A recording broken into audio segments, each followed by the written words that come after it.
please wait. All right. I believe that I am on. Okay. Testing. Testing. All right. It appears to be working. It says computer cam. It says computer cam. And it is. Okay. The microphone appears to be working. Hello, everyone. I am testing the mic.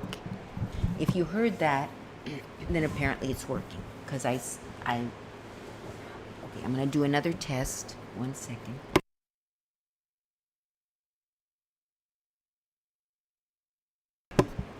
Okay, the microphone is working. What's this one? This is the sound, I guess.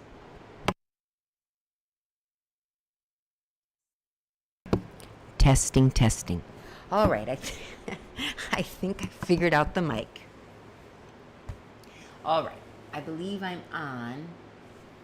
I'm not sure why I don't see the chat on this studio, but oh, screen share though. Pink, Miami Mansion, live cam, house, and I wanted to put just a regular old screen share. So that would be, I'm going to add another scene here. Add a scene. The name of the screen. Screen share. This is me just wanting to show you whatever I'm looking at on the screen. Maybe this is okay. It's just harder to learn than Twitch, but I'm learning it. Okay, that's a new. Now I have to add a source. Display. Maybe it's display capture, video capture device. Display capture. Create a new, add existing, create a new. Make source visible. Okay, there we go. That's my screen share. And I want to make sure it's the size of the screen. Transform. And even if it ends up not staying how I want it to, at least I know how to make it how I want to during the live stream. So, okay. That appears to be working. The mics down here are not working for some reason. Mic. But you can hear me, so that's good. I'll figure that stuff out later. I don't want to fiddle too much. Okay, it's working. So now you see me. Oh, not yet. Oh, wait a minute. Do you? Yeah, you see me. Okay, I'm just going to do the test. So now you see me. I have to go.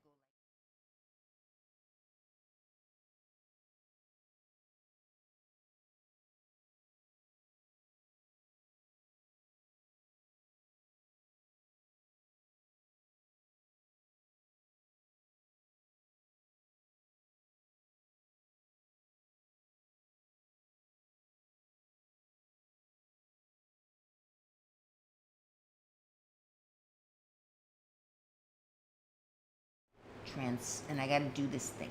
Okay, so I got to do 2 steps. I'm learning. Okay. Now I want to go to YouTube and see what you guys are seeing to make sure that's working. And you guys are not seeing me. Why? Oh, I opened the wrong thing maybe?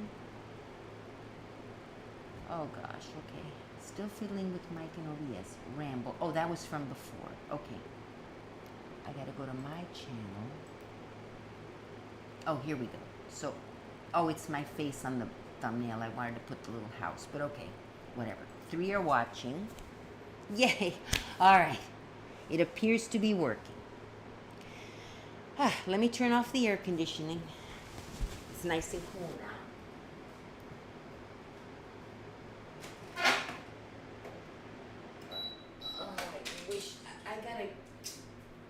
I'm leaving for Argentina on Friday.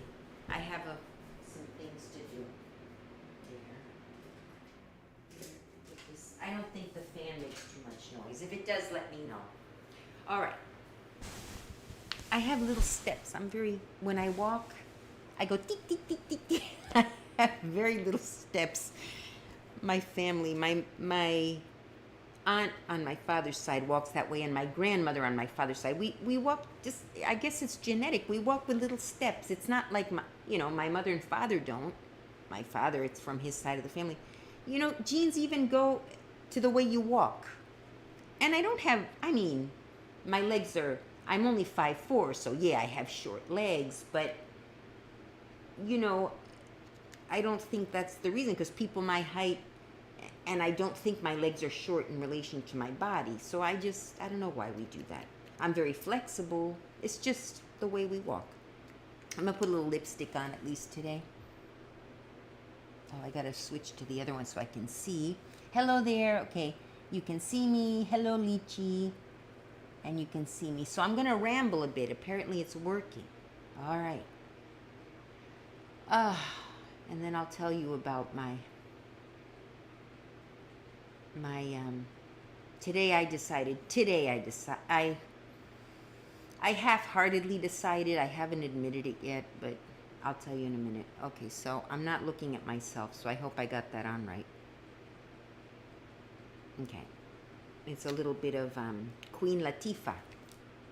CoverGirl Queen Latifah. Queen Latifah used to have a line at CVS, a makeup line. But I guess it didn't, every Tom, Dick, and Harry, every celebrity woman, many celebrity women have makeup lines. But is Revlon? CoverGirl. So I liked it. I said, cool. They had foundations that were darker, so I couldn't use those. But the lipsticks were really good. Really nice. I like how this one looks on me. All right. This other one I keep these in my purse. This one is Piccadilly Pink. That's cute. Oh, yeah, I'm running out. I got to find another one. 150, because the names always change, but the number stays the same. They just like to give them interesting names. So it's probably 150 now. I got this years ago. And it's empty, but you know how it's empty, but you like it so much you keep digging it out. So that's the point where I am. You can actually make your own lipstick out of crayons and some kind of oil. You heat it up so it all melts together, and then you put it in one of these, and it takes the shape of the tube. You can reuse these tubes instead of throwing them out if you feel like making your own lipstick. All right, and then I don't have any other lipstick. I don't have any other makeup today. I am going to start using makeup again when I get online. Oh, I'll close that. I leave the door open to the closet so it doesn't get musty in there. The room is a little messy. All right, as you can see, I'm wearing one of these things. Let me see. Which, if you watched my video before, oh, Twitch, yeah. I'll go on Twitch too, but YouTube is my number one.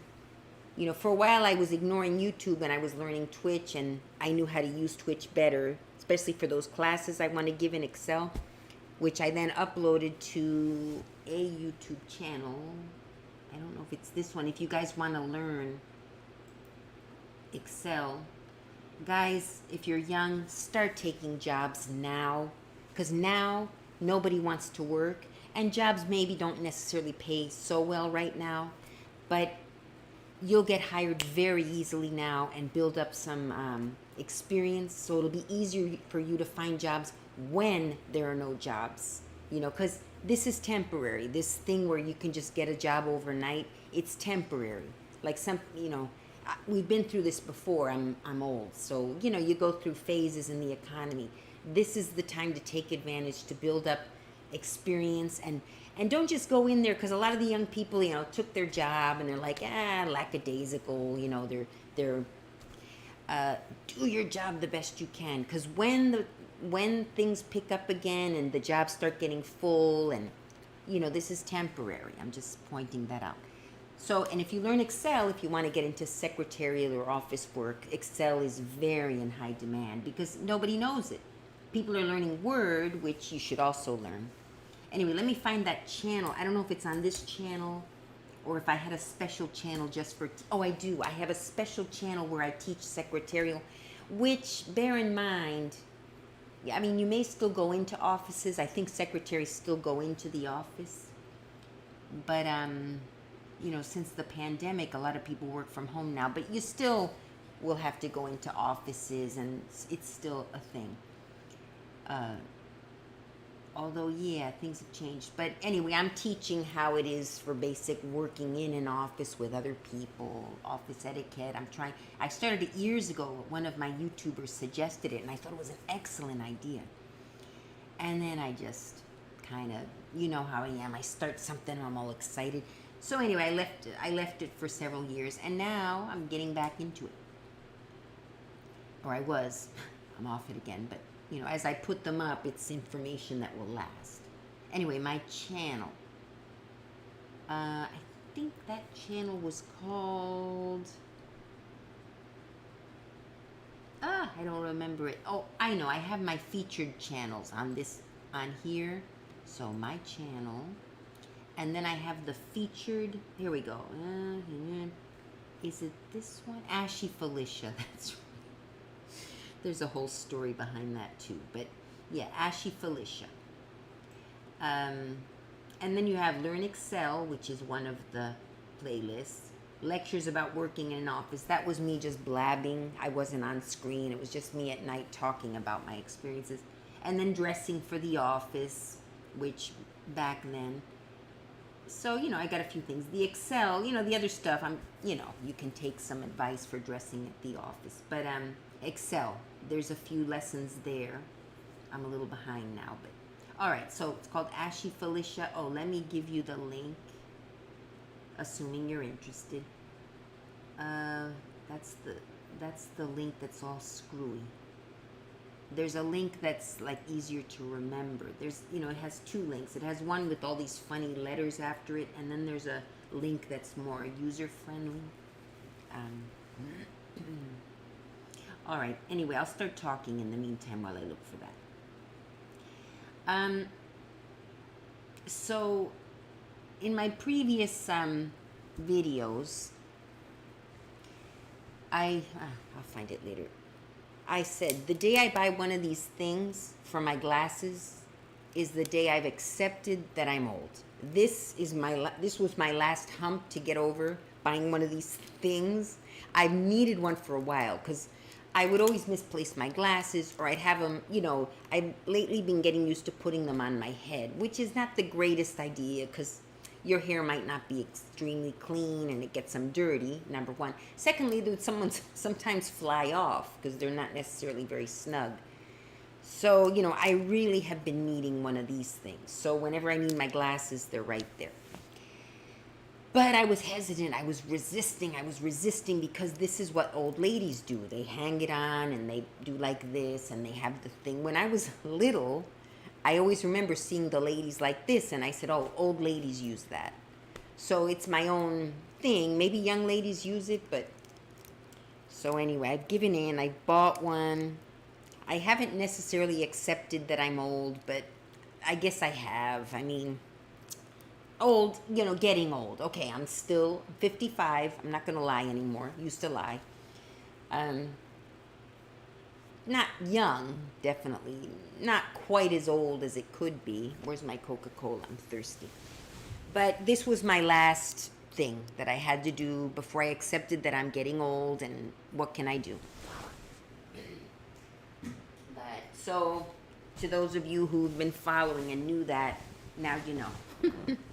I gave in and I bought one. It's made out of little glass beads.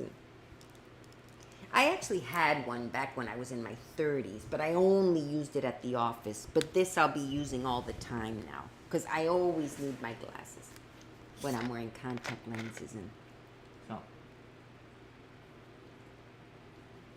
so that's that. Now I'm trying to find the link. That's one thing. And then I could probably start doing Excel lessons on here when I get back into them. I gave a good amount of information. I gotta fix the sheet because the sheet no longer matches the classes because I keep adding to the sheet like little tabs at the bottom. But keyboard shortcuts, restricted mode is off. Your data, appearance, switch account, YouTube Studio. Maybe that's it. Where it gives me the name. content. It gives me the name of the, let me try something. It's usually, hang on. The name, it's usually YouTube, the letter C. I don't know where to, there is a place to find it, but I'll just do it manually, see if it works. And then another slash, you know, it's a youtube.com, a slash C, another slash, and then Ashy, if I have the right channel name. Because sometimes okay, it looks like that could be it. Let's see. If it works, no, it's not working. Oh. Yeah, it must have a different channel name. You know, it's Ashy Felicia. I guess you could put it in the search. About. Links. Oh no, that's my Poshmark shop that I haven't been using. Yeah, I gotta update a lot of stuff. Channels. I don't feature channels here. Playlists. Well, I could give the playlist. Let me see. No, but see, I don't want all those crazy numbers. I'll show you what I'm talking about. So see, you can go to your channel and you want to give people the link, you can go up to the URL place and you know, you have this official channel which looks like this. No gum. Oh, no, I do not. I can't really snap anymore. Anyway, this isn't really the ASMR channel. The gum snapping, all that I do on my Susurro Whisper channel. I've got some channels that I forgot that I even opened. I gotta find them. But these are the these are the ones I remember. I was gonna do a car wash channel when I was driving Uber, because I would take the car every week to get washed. And you know, you got to keep the car nice when you drive Uber. Taxis used to supposed to do that, but so I was going to go to a different car wash every week and do a review of the car wash. I think I did one review, and then I stopped driving Uber. And have you tried live streaming on YouTube and Twitch? Oh, I have tried it from the same computer, and I can't get it to work. But I would have to have two computers. But then I can't use the same microphone. It's like I have to have two setups, unless there's some way that I don't know how to do it. But that was perfect. That would have been perfect, because then you guys could see my screen. I'm trying to think. There must be a way. Like maybe I could. Yeah, there's got to be a way to do it from the same computer, but I got to figure it out. Like I could go on Twitch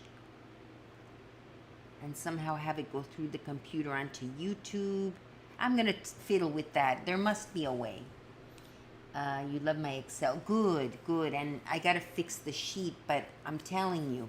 And at this point, what I taught, if you just start fiddling on your own, I'm really using Google Sheets, which is practically the same as Excel. If you learn Google Sheets, because I wanted a free version, I don't want to pay for Excel.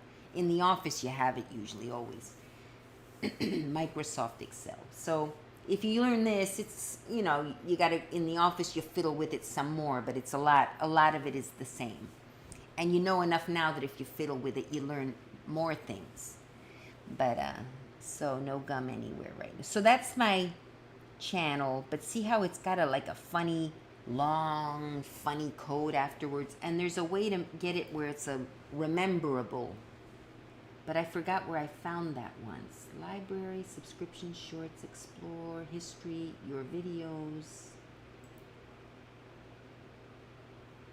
Oh, but that's on that channel. I wonder if I switch channels. If I cut you off, I'll be right back. I'm going to see if there's a way. No, I'm not going to do that quite yet. Hang on a second. I'll stay on this channel and see how I find it on this channel. Just experiments. Yeah, this is the channel where I just do whatever I feel like doing. I don't have any plan here, so that people on the other channels aren't like, oh, she's not doing what the channel's supposed to be about. But then I end up ignoring those channels. So show more. Oh, I should let you guys see the screen so you see what I'm doing. Okay, here we go. So I'm gonna go here. Screen share. Okay, go there.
Listenable. Listenable. Testing. Why is this happening? It's so frustrating. One sec. Testing. Okay, it's sounding again. This OBS studio, I'm telling you, I mean, I'm learning more. I think you can hear me now. Let me test. But I did absolutely nothing for you not to hear me. You can hear me now. Why is this happening? It's so frustrating. Okay. One sec. It's working again. I was about to end the stream. Testing. Okay, it's sounding again.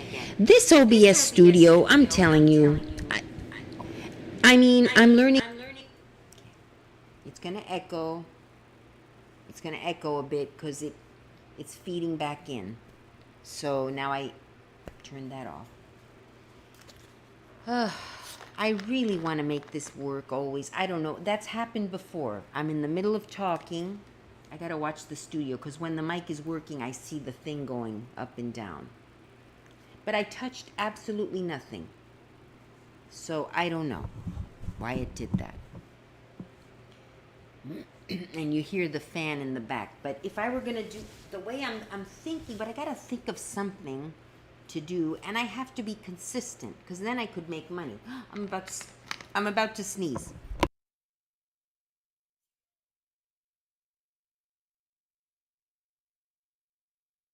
I muted. That worked, I think. Okay. Oh, to do this Audible is like a new. I've seen commercials about it. You can start uploading Audible video. It's talking. It's not videos. But I'd have to have a topic that or a talk show, interview. It would have to be something that I do a weekly thing. Or something. I'm sorry. Audible. I'd like to do several though, because to make money you really have to. But what do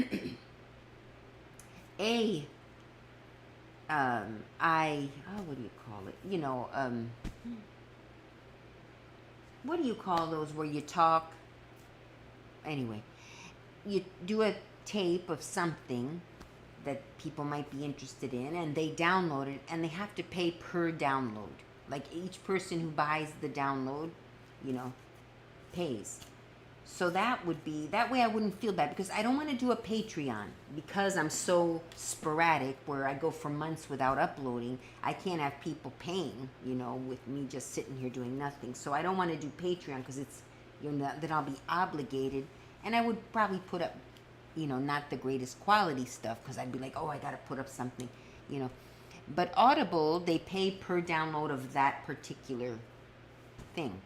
Which I guess I could do on YouTube too. If I put one particular video that might be of interest, I could have people just pay for that one video, I think.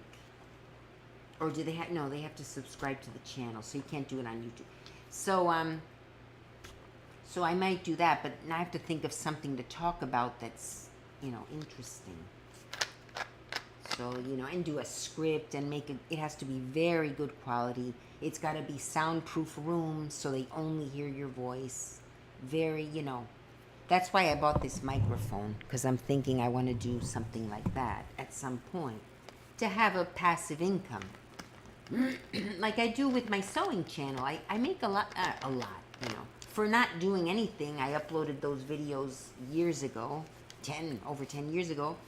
And I still get $100 a month. I mean, people look at it and runs commercials and, Now, if I were to continue uploading, then I'd make more money. That's the trick. You got to put up a lot of videos. But if you put up a few good videos and get millions of views and consistently, because there are newer generations of people with that kind of, like news, if you have a news channel, it's got to be recent. You got to do it.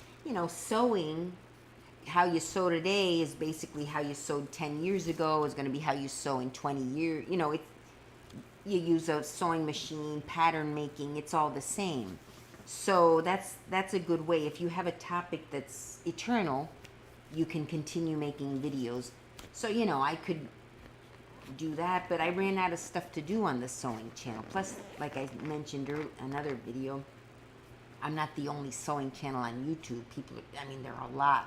It's like a very, you know, there's a lot of them. So, and mine isn't the best one. So. But on that one, Fettuccine 2, I've got sewing and knitting for beginners. And I myself have gotten to a point where I taught basically what I know. And in order to keep teaching, okay, I could show how to make other things, but the level of what I'm teaching is already at I'm stretched. As a matter of fact, at one point I was learning to be able to teach. It was like I was right behind, you know, I'd learn and I'd teach, and it was, you know, those aren't the greatest either. Oh, I hear the phone. I have it on vibrate because, oh, you know, I entered that, and now one after the other, I was getting calls about health insurance, people selling. I can't anymore. I mean, it's like, don't ever do that. If you want to find out about health insurance, go, you know what? Go to an insurance salesperson, because otherwise you get these calls, and plus they argue with me. You know, I tell them I want a coverage that does not cover abortion. And they said, oh, no health insurance covers abortion. Yes, they do. You liar. You're just trying to sell to me. I didn't say that to her directly. In some states, it doesn't. But in Florida, it does. It covers abortion. The majority cover abortion and abortive control techniques. And whether you agree with me or not, it's not saying abortion should be illegal. It just means I don't want to pay into a plan that covers abortion. That way everybody's happy. You all are happy. Whoever's in favor of abortion can still have their plans that cover it. And I'll go into a plan that doesn't cover it. And then we're all happy, you know. And we don't have to be fighting with each other. But, you know, and they start arguing with me. And you could tell they're young people, which is, you know, okay, I'm not dissing young people, but, oh, you know, I've been in insurance for a long time. You can't have been in that long because you sound like you're 20 years old. I'm saying to the, you know, as if I'm talking to the person. And again, these are things I didn't say to the person that I felt like saying and I didn't. But I did tell them, look, yes, it does cover, many plans do cover abortion, and in certain states, they do. And you have to either get what do they call them?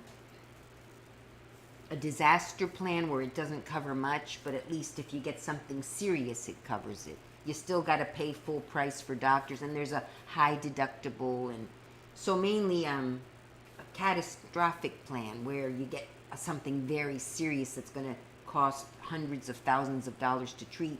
Then it will cover that above a certain deductible, which the deductible is pretty high. It's tens of thousands, but I mean, it's a lot, but it's not higher than that. So, you know, I would prefer to have better options, but at least I won't be covering abortion with those plans. And that's what I would do if I have to. That's how seriously I am against.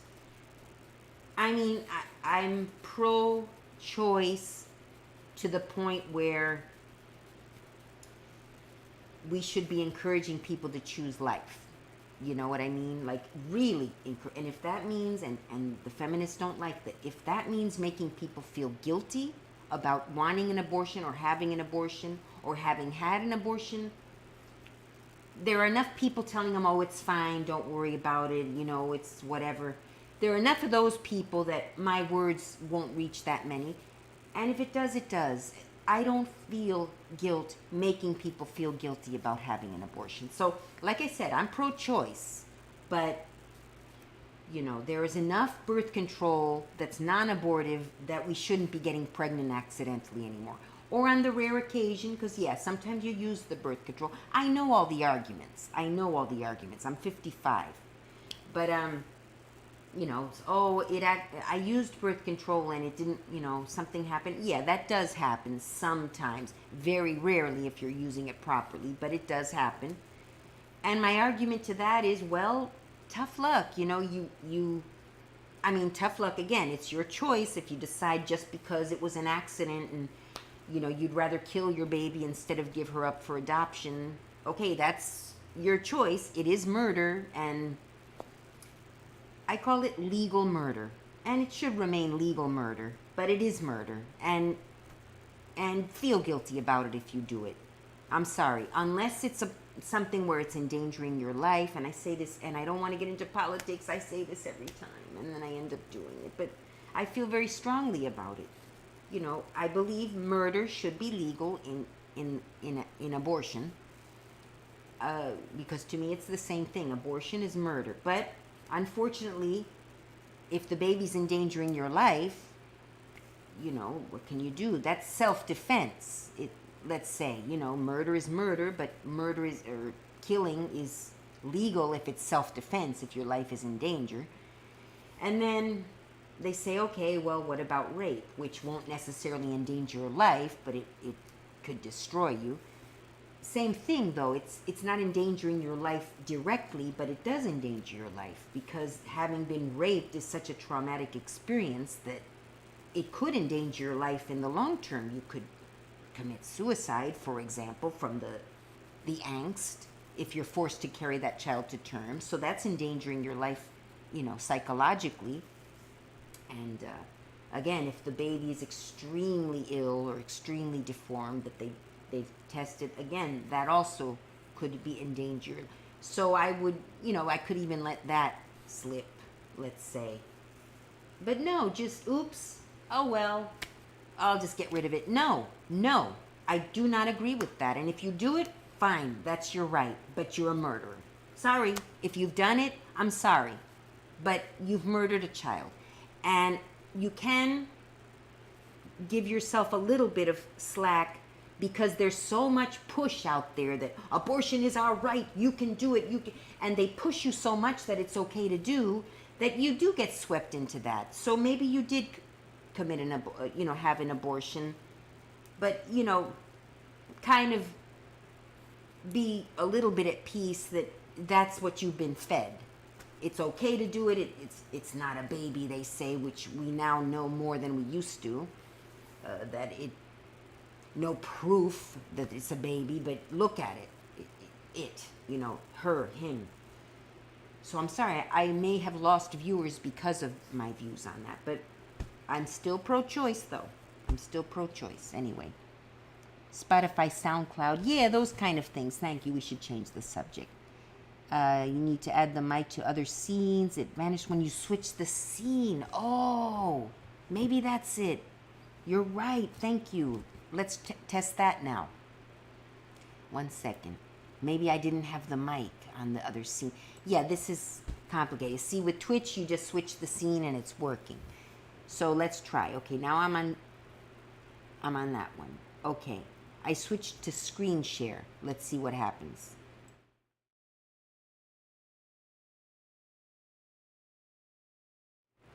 You're a genius. That's what it was. Yeah, as soon as I switched, I saw that the green wasn't. Oh, thank you. I thought it was OBS, but it's me not knowing it well. So let's see now if I can add a mic to that. Let me try with the pink one. Hang on. That's that one.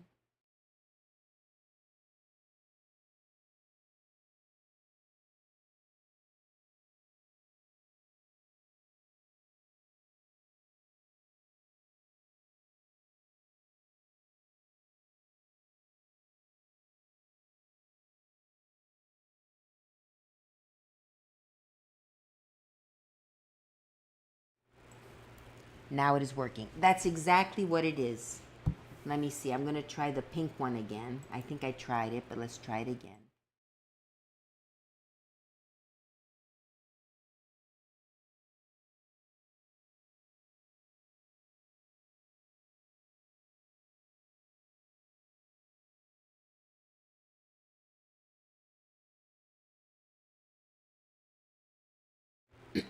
Live cam. Yes, that is what it is. Okay. 1 second. I'm going to mute because I'm going to clear my throat.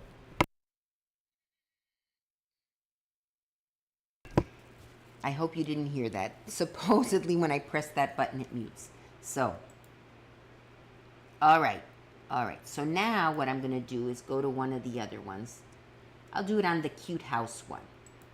Cute house. Go to here. Filters, properties. Unload image when not showing. I don't know what all that is, so I'll leave that. Okay, add audio input capture. Okay, let's try. Audio input. Add existing. Make source visible, whatever that is. I don't know. Okay. Now, so we're going to go to the cute, I call it the cute house. I would live in that house, or a house like that with a front porch. And I don't need a mansion. Just, I'd like to have a little house like that. But actually that cute little house, all right, let me try it. Probably is not that cheap to make, especially in the U.S. In third world countries, it would be cheaper if you have dollars. All right, let's test it.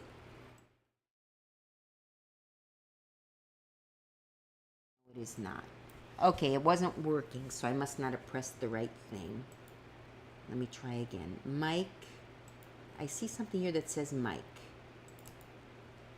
I opened it. Oh, here we go. Okay. I found something. Now it should work when I switch to the cute house. Let's try. Okay, now it's live cam. Now we're going to switch to cute house. Cute house. Okay, another one is, I think it's still working. Let me listen. Let me see here on YouTube. It appears to be working on the cute house. Let's wait for it to catch up. Oh, wait. It already had caught up. Oh, wait a minute. No, had it? Switch to cute house. Here we go. Cute house. Okay. That's exactly what it was. Thank you, Lychee. Was it Lychee? Yeah. That's it, Lychee. It appears to be working on... Let's wait for it to catch.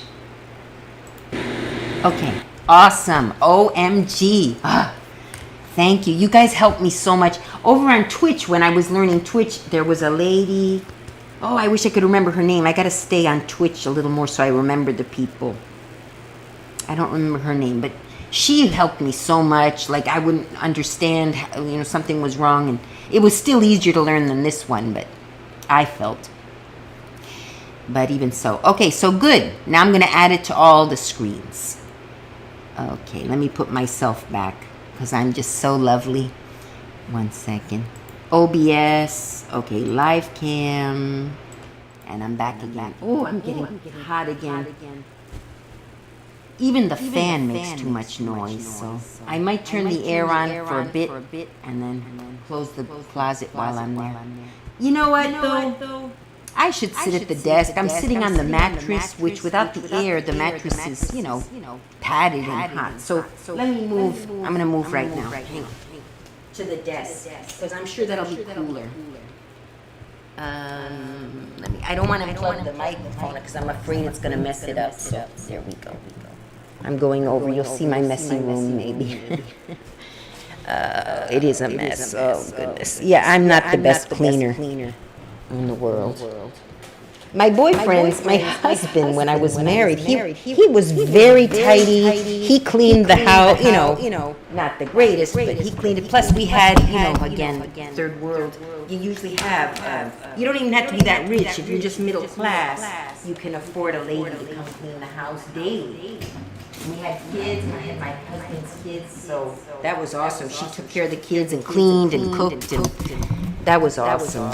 But in the U.S., that's too expensive. You can't be just middle class and do that.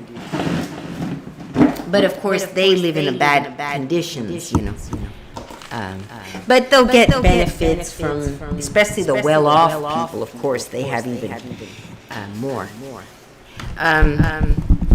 They give them benefits, But they're usually working. What do you call it? It's not really fair. They're usually working in negro, under the table, so you pay them cash, and they don't have to pay taxes. And then, but in the long run, that's not good because they don't get a retirement plan. But it's a customary. And then sometimes the person will sue you for that, benefits after they quit. So you may as well just pay from the beginning. It's kind of a hassle, and I didn't do it, but And I was lucky she didn't sue us. She could have. She still might be able to. I'm not sure. Anyway. All right. Let me put this on now. The fan I gotta put right on it. Oh, shoot. I gotta change the plug so it's closer. And I'm gonna put it on full blast. But if you guys, if it's too noisy, let me know and I'll see what I can do about it.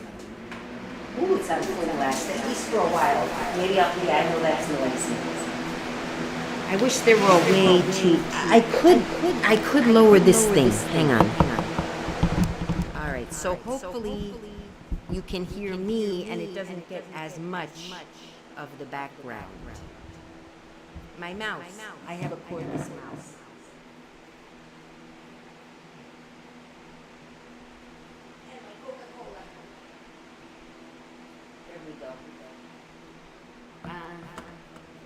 So I was going to give a little, what do you call it, lecture about aging. So this was my first, and you get wrinkles in the third world, in Argentina. I got some Botox up here. I got a little bit of hyaluronic acid filler here and on my lips, in my lips. But now I don't want to go overboard with it.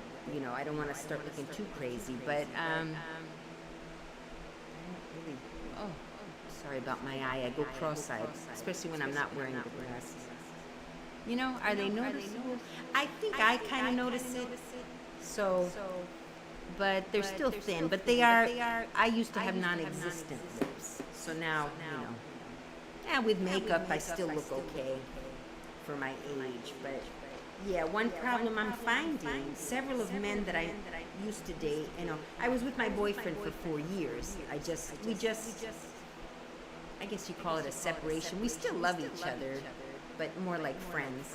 So I moved out. I'm back in Florida. But, oh, can you guys hear me? Hang on a second. I might turn that fan down. Okay, if you can't hear me, let me know. And if the fan is too loud, I think by turning this down, let me listen. I guess you call it a separation. We still love each other. House, but okay, whatever. 3 are watching. Oh, sorry guys, hang on. Let me redo this.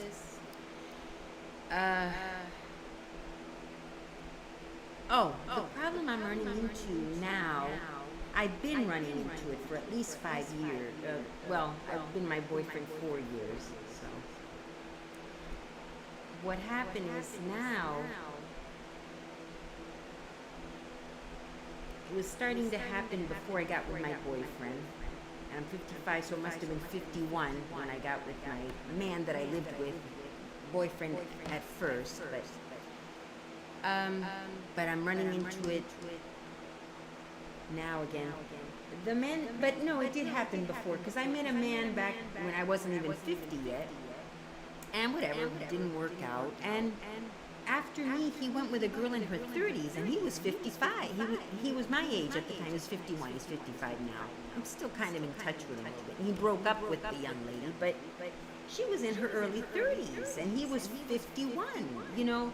So I thought, oh, and he's not even good looking. I mean, he's cute, you know, he's fat, you know, kind of a big belly. He was, you know, overweight and not the most pleasant man in the world. I thought he was interesting. You know, he's a teacher, so teachers are very educated. So I said, well, he's not the greatest looking guy, but he's very interesting when he spoke. He was a little bit rough around the edges, which kind of insulted me a little sometimes. But it was good enough that I thought, oh, you know, he's cute, and I'll date him. One person watching. Okay, am I boring you? Thank you for the one person, if you're interested. So I thought, okay, well, he is interesting, maybe, and I think she was a teacher too. That's how they met, but she was in her early 30s. So, and even my boyfriend, but he was in his 40s, my boyfriend that I was with for 40, he was in his 40s, and he met a girl in her, younger than me, 2 years younger than me, and I was in my late 20s, and I'm 14 years younger, so she was 16 years younger than him. So that was, but that was when he was still young and good looking too. But now this other guy, you know, so that was a fluke. So that happened, and I said, oh, it's just he just got lucky, you know. She happened to also be interested because he's interesting. But then this other guy that I was in love with him. I mean, it was before this boyfriend that I was with for 4 years. I was so in love with that man. But he had other women, and he always told me, I'm not going to give up anyone. I like women. And I assumed they were around my age, you know, a little younger. He's very handsome, very fit, you know. I should have known better, but... And he left for 30. He was 60-something, and she's 30 years younger than him. And I don't know if they're still together, but he can obviously get young women, even if it didn't work out with her, you know, and so... I can't compete, you know, the nicest men, the ones that are interesting or good looking or whatever, I can't compete with 30-year-olds, so, you know, I'm going to have to accept that, and, you know, my last boyfriend was 14 years older than me, is 14, we're still in touch, and I don't know what's going to happen. I doubt we're going to get back together, though. But my point is, you get to this age and you really just have to accept that you can't. I mean, it's so ridiculous, to me. Women who start getting injections and boob jobs and getting their faces done to try to compete with the 30-year-olds, they end up looking ridiculous. You know, let's be honest. And that's all I have left is my dignity. So I did fall for the old get a little lip injections, and I did it. You know, some people say, oh, I do it for myself. Kind of, maybe, like, on video, maybe with a little makeup, I still feel I kind of look okay. But, you know, let's be honest. I cannot compete with a 30-year-old. And even the movie stars, like, they'll show Halle Berry, and I think Halle Berry is my age. I think she's the same age as me. Let's look that up. Age, Halle Berry. But, okay, but ordinarily... You know, women my age are not going to look so great. Halle Berry age. She's 55, same age as me. And okay, at least in the pictures that we see. But remember, that's pictures, you know, pictures for magazines are going to be retouched and her makeup done. And although she probably does look better than me in real life, she doesn't look as good as in the pictures. So we see those actresses or... You know, but some of those actresses start to look just silly. You know, Demi Moore, how old is she? I think she's older than I am. She's looking silly, and she married that young guy who ended up leaving her, because that's the other thing. First of all, I don't date younger men. I date men my age or older. It's gross. I'm sorry. A woman dating a younger man, I have a double standard. She looks ridiculous. An older man with a younger woman, for some reason to me, looks okay, you know. For some reason, especially if the man is well, you know, keeps himself well and fit, like this last guy that I was in love with. Oh my God, it still hurts. And I was with my boyfriend, kind of on the rebound, and he's a good man, and, you know, relatively handsome, but not like he used to. I dated him in the 1990s too, so we were good friends, and it was a different situation. And I was on the rebound, and he's very sweet. He still is. He always was. And it was very therapeutic to some extent. But when I was with him, I was thinking about the other guy the whole time. I didn't necessarily tell him that, but it's not fair to him. We eventually, you know, just after the first year or so, we just kind of were friends living together, which, you know, I'm sure he wanted more. So. Demi Moore age. Oh, I can turn that down now. I'm feeling better.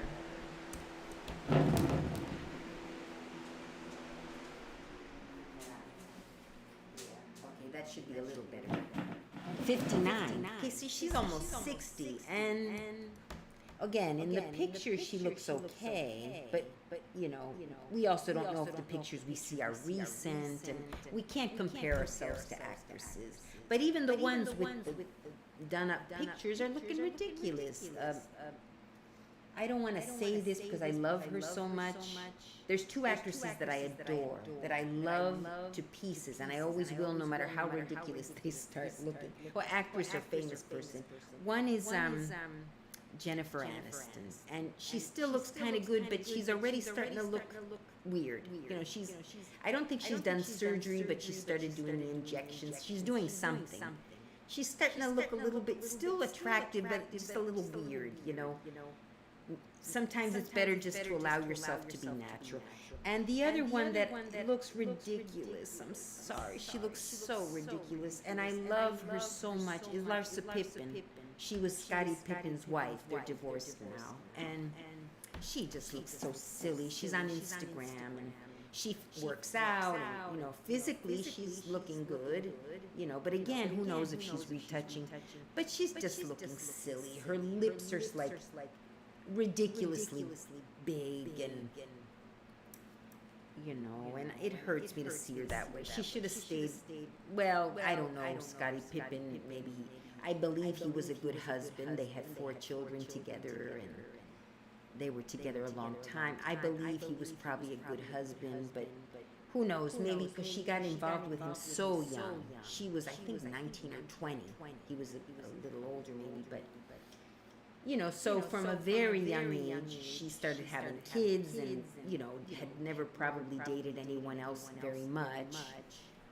And so maybe she got to a certain age where she's curious. She still felt she was kind of attractive, and maybe she was back then. Well, they've been divorced a few years now.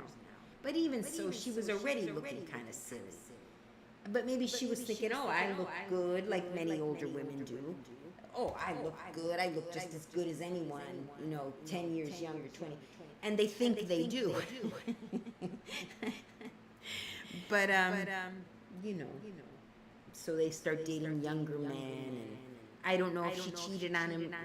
We have to take with a grain of salt what we read on the internet. She was one of the Real Housewives of Miami.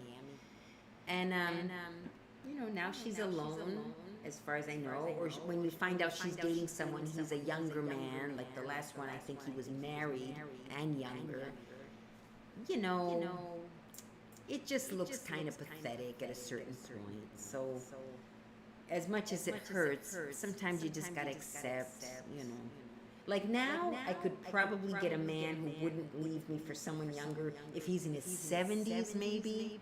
And he's not going to be super rich, because obviously if he's super rich, he's going to go with a 30, he'll go with a 20-year-old. I mean, if he's a billionaire or a millionaire even, you know, a 20-year-old is most likely looking for sort of a fatherly figure, sugary daddy. You know, I'm not saying necessarily, because sometimes 20-year-olds or 20-something-year-olds had a bad relationship with a father, or had a good relationship with a father who passed away, and they're searching for that peace of having an older man that takes care of her. And so it could be that. It's not always a sugar daddy situation. But if on top of that he's very wealthy, what more peace can you have? He loves you. Obviously, the older man is madly in love with you if you're in your 20s. You know, and that financial stability, you know, there's something to be said for that. So I'm not always going to say that, oh, she's just a sugar, because also that's what older women do. We like to say, oh, he's just with her because she's a sugar daddy, and that makes us feel better. And many times it's not that. You know, it's that, like I said, because I know that because when I was in my late 20s, I dated older men, and it wasn't sugar daddy.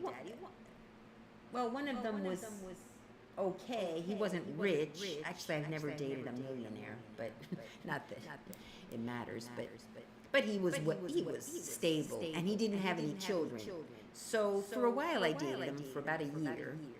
I wasn't necessarily attracted to him physically, but I felt like, you know, 20-year-olds have these little problems that young girls have that are so meaningless. As you get older and look back, you realize how silly your insecurities were. But you know, at that time, an older man makes you feel better. You know, young men probably treat you, you know, like young men do. They can get other girls easily, and they're good looking, and you know, you've been hurt a few times by a younger man. You'll sometimes look for an older man who makes you feel confident and, you know, beautiful, and gives you advice, you know. One advice I didn't take, because I used to have really nice teeth. Now they're okay if you don't see the back. And the back is, I got some teeth pulled back there. I have one here that I have to get a cap. I have a temporary one, but I haven't had a chance to go. But I had a really nice smile when I was young. And he told me, you know, when you smile, you're a different person. If you smiled, you would have success. You know, he even gave me advice for getting other men. You know, I didn't take his advice, you know, whatever. I would smile sometimes, but I didn't want to be fake. I've always been a negative person, so. But yeah, who knows? If I smiled more even today, it might help. But whatever. So I don't know if I'm giving advice, because same thing, even if you meet a man young and say, okay, I got him when I was young, we'll grow old together, men get to a certain age where they realize that he can still get a younger woman and he may cheat, you know, so there's really no way to avoid. You might get lucky and get a guy that doesn't cheat on you and stays in love with you forever. And some men are loyal just because that's their duty. You know, some men are very correct and, well, I'm attracted by other young ladies, they're flirting with me, but I made a promise, and they still love their wife, you know, but they feel like having a little fling, you know, which, I don't know, I guess I would forgive a man for having a fling behind my back if I found out about it, if he's not in love with her. If it was just some young thing that he just wanted to have a fling with or an affair, you know, for a while, but it's painful even so. But as far as I know, it's never happened to me with a guy that, you know, was mine, supposedly. But who knows? Maybe my husband did. Other people told me they suspected he did, but no one ever gave me proof, and I believe he never cheated on me, so. But other people seem to be convinced he did, and I said, at this point, if I found out he did, it wouldn't hurt. We've been divorced over 11.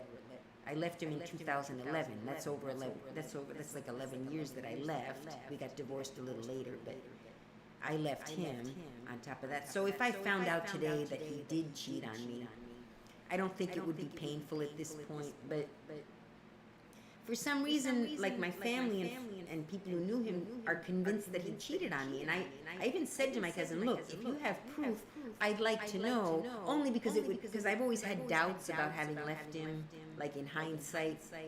But if I found out he cheated on me, it would actually make me feel better. I was like, oh, thank goodness I left him because he was cheating on me, you know? So I told her, I even told her that. I said, please, if you have proof or if you know for sure he cheated, tell me, because it'll make me feel better about the divorce, you know, all these years later. And she didn't. She didn't have proof. She just said, no, I just think he did. So I don't know. Nobody's ever given me a reason to think he did. So who knows? But I do recall a man, when I was 22, he was 40, and he claimed he was separated from his wife. And when I later found out he wasn't, you know, he was having a fling with me or whatever. So that hurt. You know, sometimes it's the other way around. You're the young one and you get hurt because you found out you were just a fling when you thought it was something more. Because at the time I was in love with him, I thought, in hindsight, okay, I wasn't. But at the time, and that was very painful. It took me a while to get over it, but you know, so there's really no guarantee in love. You know, you sometimes, even people who are very religious, you know, sometimes the man, I mean, I guess I watch, you know, I know in real life, I've had a few cases of friends that it's happened to, that they were married, you know, at a relatively young age, you know, late 20s, where they were both attractive and young and, you know, promised to be together forever, and then they got older, the woman, like all women, we start to not look as good, even if we try to take care of ourselves. And yeah, men stray. It's sort of a natural instinct in the man to go with women, and even some women do, but usually it's the man, I think. I'm not looking at the chat. Is anyone writing? Oh, nobody. Okay, 2 people watching. Maybe you're girls my age or girls that are younger.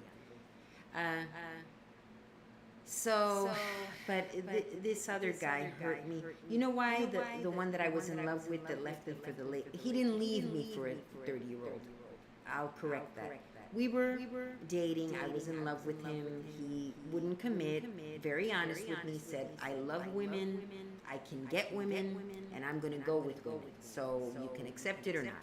So at first I did accept it because I guess deep down, and that was my own fault, I felt I was the number one. I felt I was the main squeeze. That was me convincing myself that I was. We went out often.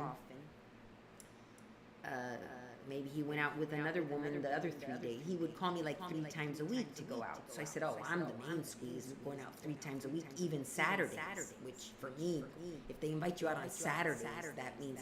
But turns out, at least the woman he's with or was with, I don't know what's going on lately, but it's been over a year. I know who the woman is. She's not gorgeous, but she is 30 years younger, so, and she's probably got not as much baggage. She has a child that she probably had when she was a teen, but, now the kid's grown up and she's still young. So what was I going to say? Oh, she works Saturday nights. She's a manager at a store, a food store. I'm not going to say the name.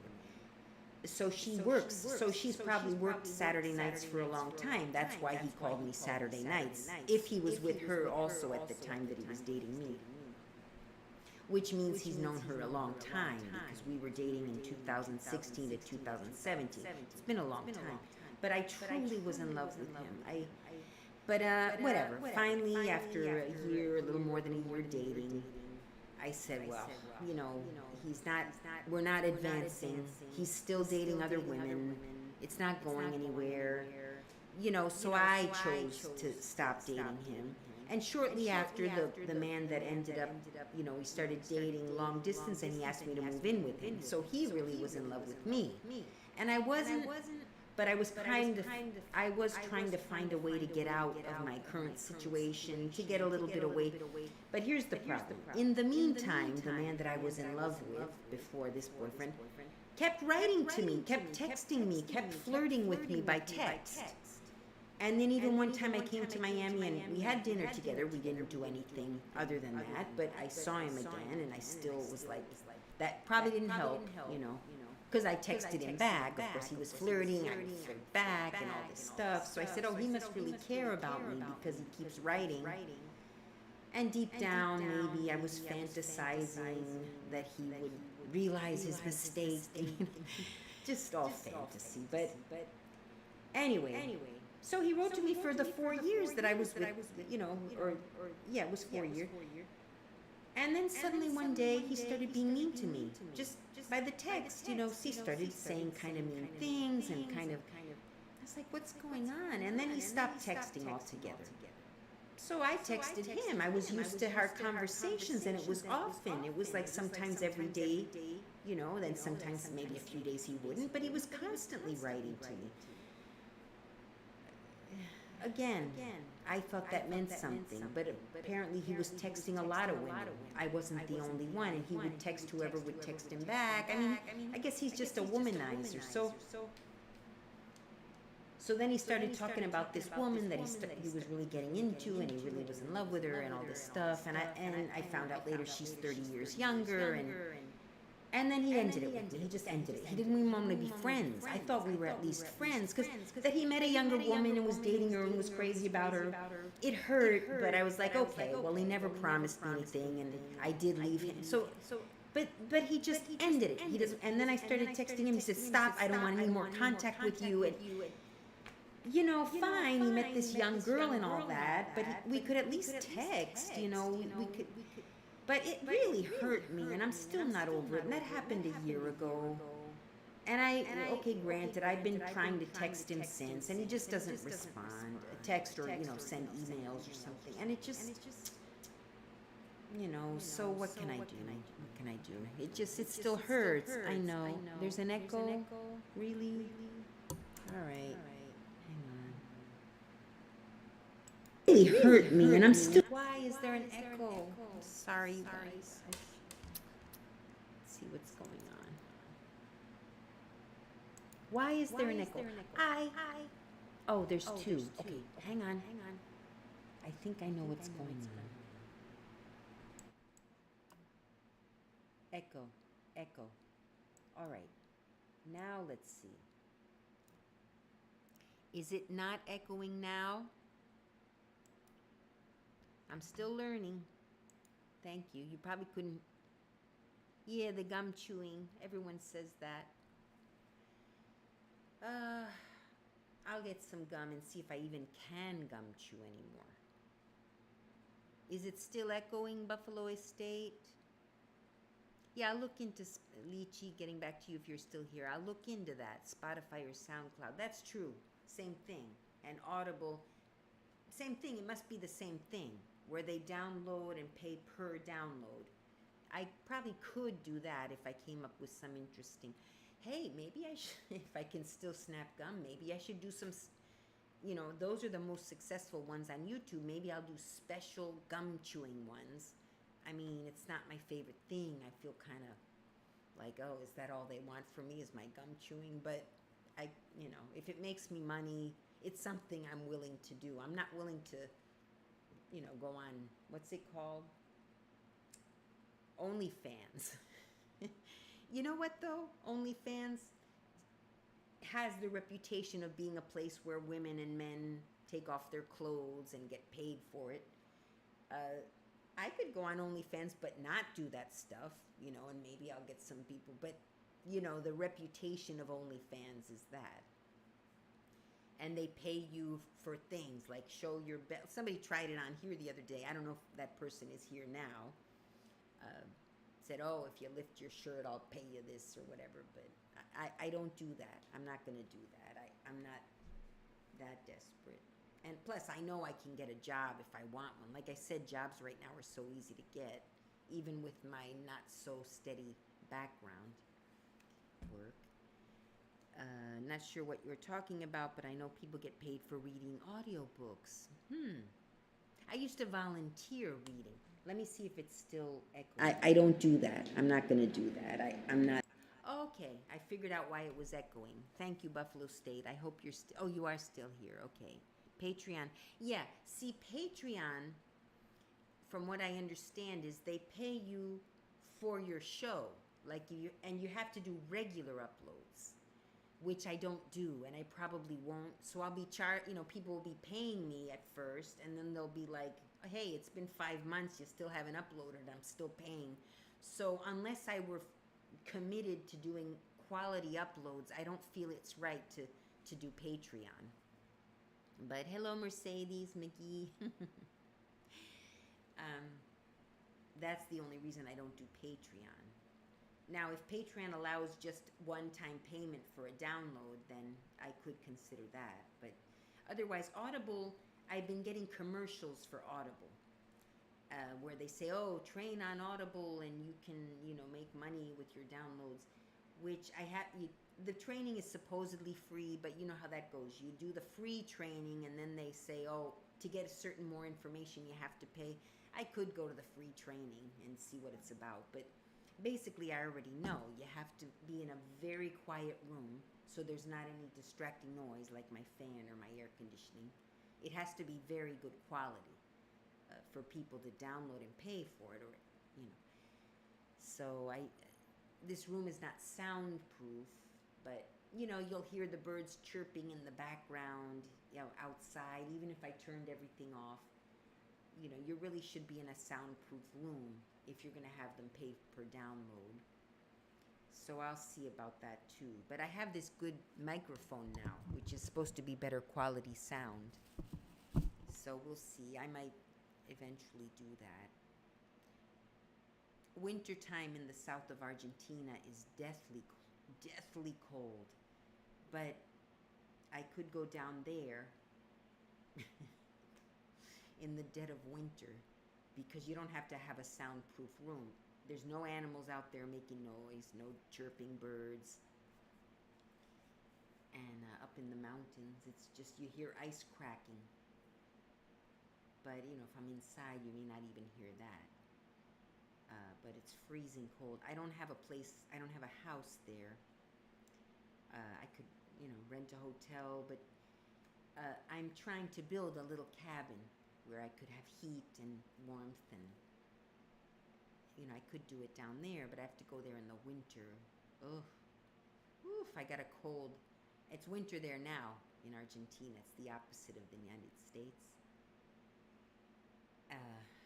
So that's an idea. But maybe I could go down just to make a few recordings for a week or two. Just make several recordings that are prepared and then have them downloaded. I'm not sure.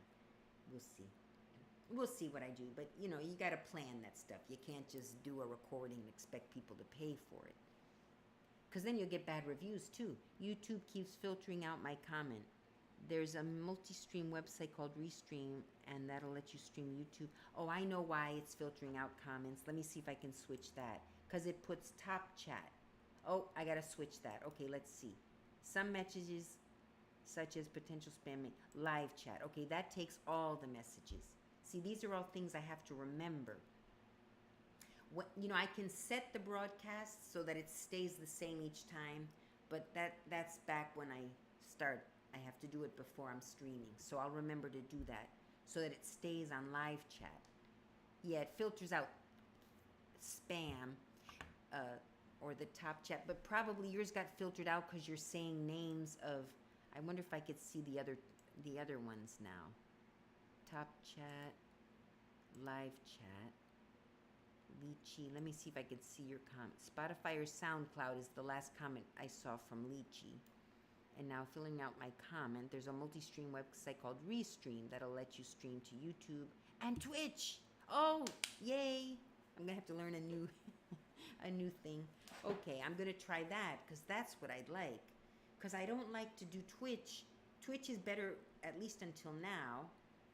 It was better for the screen share, but now I've learned how to do screen share on YouTube, so I'm starting to like it now. And now I figured out why because before I'd noticed that the mic would go out and I wouldn't recognize why, but was that you, Lychee, who explained that to me? Because that's what it was. I figured out why it was echoing, I think. Let's see if it's echoing now. At least until now, it was. Okay, so I figured out the echoing, because down there's a lot of microphones, like 5. So I turned the 4 off, and so I'm learning. So it could be that I get to the point where I like YouTube streaming, but it's taken me a while longer to learn. I wish I had a place to. I am less hot sitting at the desk, so sitting on my bed didn't help with the air conditioning off. So I figured that out. So I'm starting to. Twitch is good. I'm on there also. Oh, good, Mercedes, because I like Twitch as well. And over there, I'm difficult unit on Twitch. difficult_unit, which is a name I got at Reddit, and I thought it was a fun name, so I kept it. Maybe I could start a difficult unit channel over here. No, over here I have Ashy Felicia. There's a whole story behind that name, but if you're interested, let me know. So I did that for it was someone insulting me one day on one of my channels. They insulted me, called me Ashy Felicia, which is apparently, I thought it was a cute name. I could tell it was an insult, but I liked it. I liked that insult. I'm trying not to smile. I don't have my tooth in. Oh, you guys, I just realized, I hope you guys haven't seen, I have my cap that fell out and I've got to put it back on. But I have a fake one in the meantime. I have I shouldn't laugh without this in. Oh, you guys, 1 second. I don't have the glue, but let's hope it stays in. One day I put it in without the glue because it kind of stays kind of snug. But I was... aging and eating too much candy and not flossing enough. I'm putting it in. Let's hope it stays. No, I gotta put the glue. I don't want you guys to see me doing it. I'll get the glue and stick it in. I forgot what I was talking about. I just saw myself laughing. And I saw the tooth there. I'll follow you on there. Oh, difficult. Yeah, I haven't been on there recently. I haven't been on anything recently, but yeah, go ahead. Because sometimes I'm on Twitch, sometimes I'm on YouTube. But now that I've found out, thank you, Lychee, that I can do both if I learn how to use a new program, that's ideal. Because that way I don't ignore the YouTubers. I was over on Twitch and I liked it so much better because I could show my screen. But now I'm learning on here. So now that's good. If I can do both, I'll get followers on both. I'm going to get the glue for my tooth. It actually stays in well with that glue. It's a temporary glue because the doctor said don't put anything permanent because when I want to put in the crown, we want it to come out easily. But when I eat, it comes out. And I don't even chew on that side. I chew on the other side. But let me find the glue.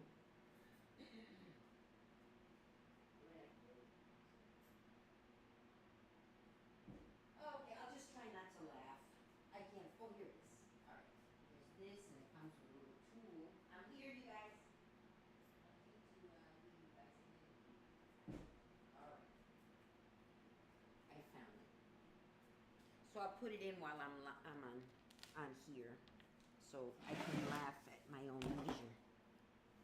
I don't want you guys to see me putting it in though. And those of you who just arrived, I got one of these things for my glasses. If you know the story behind that. Okay. Yeah, the only thing I have to offer is wisdom from being old. And I'm not even the wisest person, but I'll be honest, I'm not proud of it, but I've dated a lot. Oh, I've dated so much. I've never been able to hold a relationship together. My husband, I was with him for 10 years. But I'm just not good at it. You have to be able to keep your mouth shut sometimes. That's important for small things. Pick your battles, and I'm not good at that. When I'm feeling something, I can try to keep my mouth shut on certain topics to a certain point, and then I just can't. I never could. I mouthed off to my parents my whole life, and they didn't punish me very much. They would sometimes scold me, but they really didn't punish us. They sometimes would give us a little slap on the butt, but, that probably didn't help either. But I'm just natural, because my brother didn't mouth off, and he got the same discipline as I did. So it's, something natural. And then as I got older, sorry guys, I make sure it stayed in. I'm right here, sorry. I gotta wait till it dries a little. Yeah, as long as I don't eat, I chew on this side to avoid, but it keeps falling out even when I'm eating.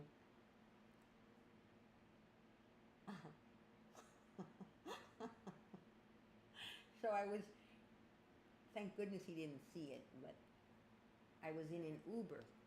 And sometimes the Uber drivers talk. I'm not a talker much in the Ubers, but if they're talking to me, I'm polite. I answer and I speak with them. But fortunately his back was to me, so he didn't see it. But I was talking and the thing flew out. I'm sorry. And I had to look on the floor for it, and I found it, thank goodness. Otherwise, because I'm not going to be able to get this done until September, because I'm traveling on Friday. I was hoping to be back within 10 days, but some complications came up. I'm going to have to stay longer, most likely. So I might be back in September or late August. So, and my dentist is up there. I already started the treatment in Maryland. The only other option is if he FedExes me the tooth, because he's got my crown. It's ready. It only took a week. I was up there recently. He took the whatever. That was all that was left to do. I had a root canal. And I don't know if you guys are interested in this, but long story short, September is when I'm going to get the permanent one put in. And let's hope, I think it's, even when the thing comes out, it's pretty strong. There's like a nubby thing there. But, let's see how it looks. Yeah, I hope it's not crooked in there.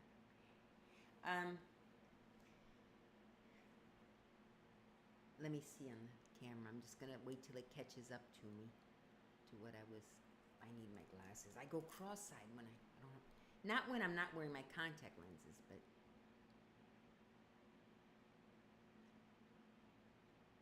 it's very okay.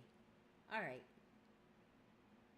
I ground my teeth my whole life. That's another problem. And I would get the tooth grinder thing. The dentist would do a special one. As it turns out, I should have just gone to the sports store and get one of those mouth guards that the hockey people use. Because those cost an arm and a leg too. I have spent so much on my teeth, sometimes necessarily, and sometimes it was unnecessary. I've gotten like 2 or 3 mouth guards. I wouldn't use them. They were uncomfortable. And they cost so expensive. It was specially made for my teeth. Then I'd get tooth work done. First of all, I wouldn't use it because I'd be in bed and it was uncomfortable. I'd take it out and I'd fall asleep and grind my teeth. Besides, I would grind them in the daytime. Hang on. I feel it coming loose again. So, I'd have to wear it 24 hours and it's uncomfortable. Then I'd have to always get tooth work done, and then the mouth guard didn't fit anymore, and they'd have to make another one, and I wouldn't use the. So finally, one time I went back, and and I go to different dentists sometime. Dentist, and oh, you need a mouth guard. You grind your teeth. I'm like, look. I was polite. I was like, I'm not getting one. That's it. I've done it before, and I'd explain. He would insist. Some dentists try to nickel and dime you. Shoot. I'm going to be going through this. I cannot go on a dating site until I get this fixed. Last thing I need. Plus, who wants to anymore, to be honest with you? I'm so, over it right now. I still am. Unless I go with an 80-year-old that I look like some hot young thing to him, I'm not going to be dealing with it anymore. And then I'll have to be physically attracted to him, which I've never met an 80-year-old that I'm attracted to. I'm sorry if you're 80 years old out there. And, who'd be attracted to me? You think a 30-year-old is attracted to me? And even if he is, I still, but yeah, I'm just over it. Oh, yeah, I was talking about Demi Moore earlier. See what happened? Okay, she was very attractive, and she got Ashton Kutcher, who's much younger than her. But what happens when you're an older woman and you date younger? I have never done that, and I don't think I ever will. I'm just not attracted to younger men on top of that. But it's like dating a teen. It feels like you're dating a teen, even though you're not. He'll be in his 30s. They've approached me before. But it's like, ew. It's like you feel like I don't know, it feels weird, to me. And, but they're sometimes attracted to older women for her knowledge. Oh, she's, she knows a lot about life. And maybe, especially a woman who's financially stable, can be attractive to a young guy, for that reason.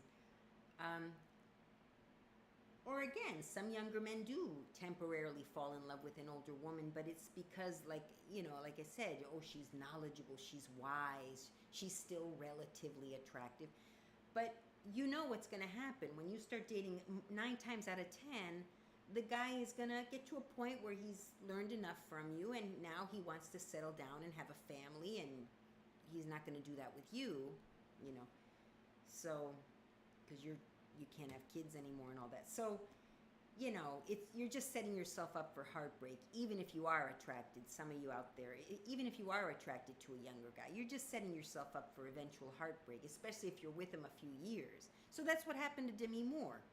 She was with him, she kind of went cuckoo and got a little bit drugged up. I don't know on what, when she and Ashton broke up. And then he married the young lady, I forget her name, and they had babies, and he's now doing the normal thing. And who knows, he's very handsome. Who knows if his current wife gets to a certain age and he's handsome, he's successful, he's interesting, he might even eventually start cheating on her with a younger. We don't know. He seems like a nice guy, but it's not unheard of that actors cheat on their wives and go with younger. Anyway, And that usually doesn't turn out, especially an actress who wants to move up in the career. She'll often marry an older man, an older actor. And who knows if Ashton Kutcher, I feel it jiggling around.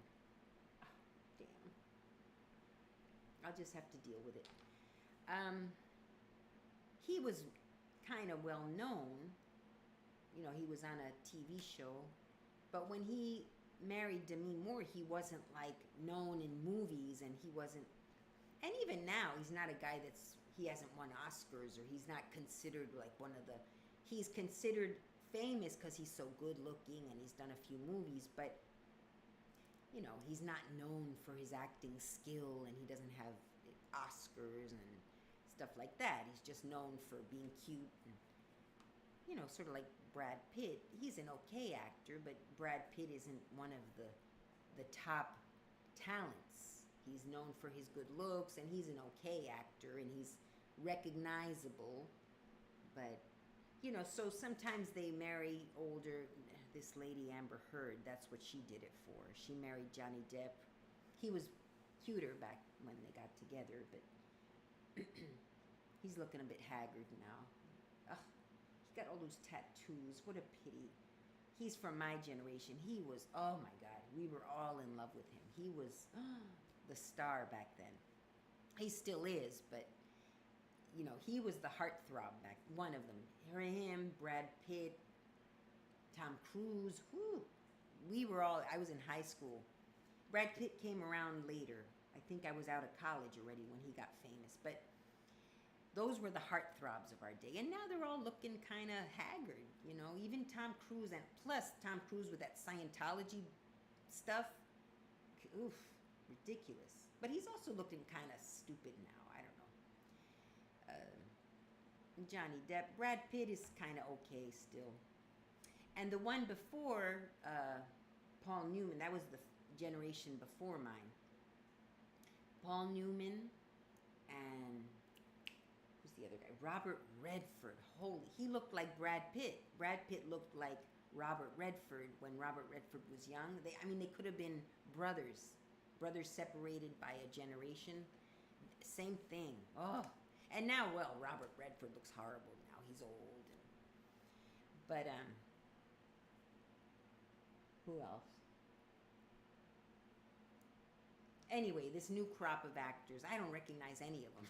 I hadn't even heard of Amber Heard until the divorce recently, but from what I hear, few people even recognized Amber Heard until the divorce, even when she was married to him. But she was probably hoping to, you know, further her career. I don't know how much she loved him, especially the way she treated him. He was apparently he was no Prince Charming either. But I'll be right back. I want to fix my tooth.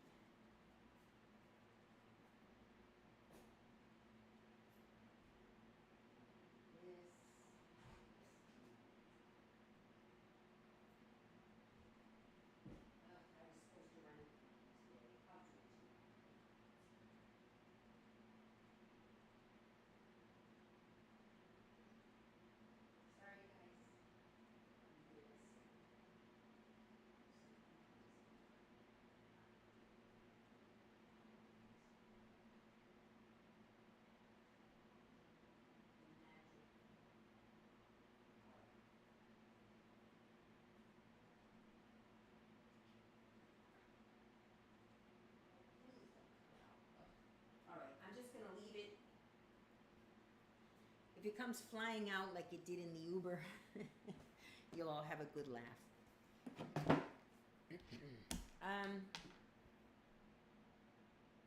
See, I go off on tangents when I start blabbing. And I don't gum chew on this channel because this isn't the ASMR channel. And I'm kind of not into ASMR anymore, but besides, the only thing people want is the gum chewing. It makes me feel so unappreciated for all my other qualities.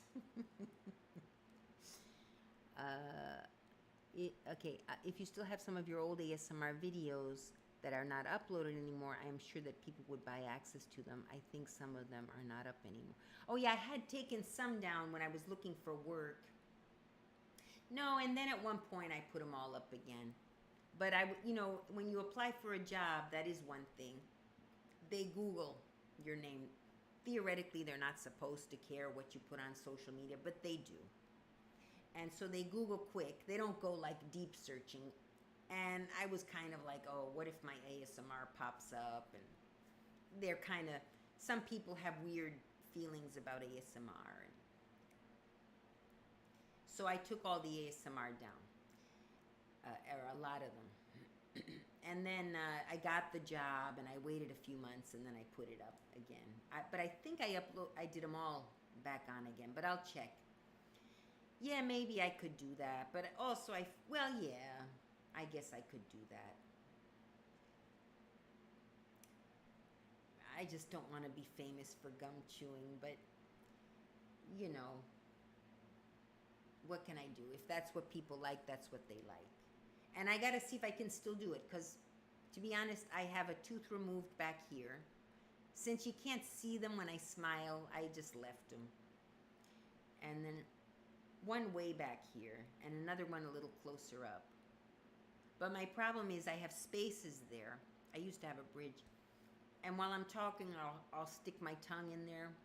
So I probably start looking like old people do when they start losing their teeth. They start, and it's sort of like I can't help it. You just do it when you're talking. Your tongue goes in the spaces. Like, especially when I'm sitting still and not talking. When I'm talking, I don't have time to. But when I'm just sitting there, I'll do this often. I catch myself. Let me see how it looks. See? So you'll see so you know how you sometimes see old people? It's because they probably have a lot of spaces, or their dentures are bothering them, or oh, I hate getting old, you guys. It sucks. Ugh. I'm still healthy, at least. It's probably a lot worse, and fingers crossed. My family usually lasts into their 90s. So fingers crossed I won't get really sick or anything. But yeah, you start thinking about other things, and the stuff that you used to worry about is so meaningless, Anyway, the courtroom stuff. Yeah, I should do that. There's a trial maybe coming up, the yoga instructor one. Yeah, and I was doing I should get back into that, because I had started teaching a little bit of legal stuff. What little I know. I'm not a paralegal, but I've studied a little bit, because I was going to be a paralegal, so I started studying paralegal, and I do know some stuff. So I was starting to put up paralegal stuff on the Excel sheet. So you were learning Excel, and at the same time started putting in a little paralegal stuff. Because if you're a secretary, you learn some legal stuff, you can become a legal secretary. Especially now, you guys, like I said, it's sometimes hard to get a job as a legal secretary, because they want you to have experience. But how do you get experience if you've never worked in a legal office? So sometimes you temp in a law office, and then you could get in that way. But legal secretaries earn more. And then, if you're a good legal secretary, you move up to paralegal. And each time, a paralegal does less secretarial and more research to help the lawyer with cases, which can be interesting. And you get paid more, and, it's a higher level. And, which sometimes law students will work the summer as a paralegal, because they've learned enough that they know how to do it. You have to do research on previous cases. So if you like courtroom stuff, and learn some paralegal, you could tell them, well, I don't have experience, but I follow the court. I love watching the trials, and I learned they want you to learn the legalese, the courtroom vocabulary and the law vocabulary, which I started a little list. Latin, a lot of them are in Latin. So if you take Latin in college, I could have done all that, but I decided, secretary's fine for what I want to do. And then I got my job as a legal secretary. So, now it would be easier to get a job in a law office as a legal secretary, easier than other times because, as I've mentioned before, now the jobs are there. Nobody wants to work. So take advantage. Be one of the ones who's willing to work. Probably not for the greatest salaries, although law offices usually do pay well. And they're probably not having as much difficult time to get workers. But even so, I don't like the gum chewing. I like the rambling quietly. I should at least quiet. I found you years ago, with the pink things. Oh, wow, that was a long time ago. And I was staying with people have told me that one, they really liked it when I was house sitting. My aunt passed away since then, but recently, just this year, she lasted a long time. She was ill for a long time, poor thing. She was always in pain. My favorite aunt. Yeah, that was a while ago. Yeah, a few people have told me, my favorite were the ones who like the soft-spoken, because I'm not a soft-spoken person. This is me naturally, how I talk on this channel. But yeah, I should do the rambles, but soft. That's really all I have to do, and it would help me be calmer. But in the office, that's the other thing. In the office, well, I'm energetic. I do what I have to do and all, but I am a little calmer because, first of all, it's the routine is calming to me. But also, I know that it's my job, so I have to respect the boss and this. And so, but yeah, the gum chewing and that aunt video. The pink things was my first serious one. I did one there was a coffee one, I think, because I had discovered ASMR. At the time, I said, this is cool. Oh my gosh, you just do this stuff and people want to watch it. Then I realized it's not as easy as I thought to do quality. It's easy to do, snap gum or whatever. But although even the gum snapping was not that hard. People like the gum snapping while I talk softly and I'm chewing the gum, So, I should just do it. And the acrylic. Look at that. Do you like that sound?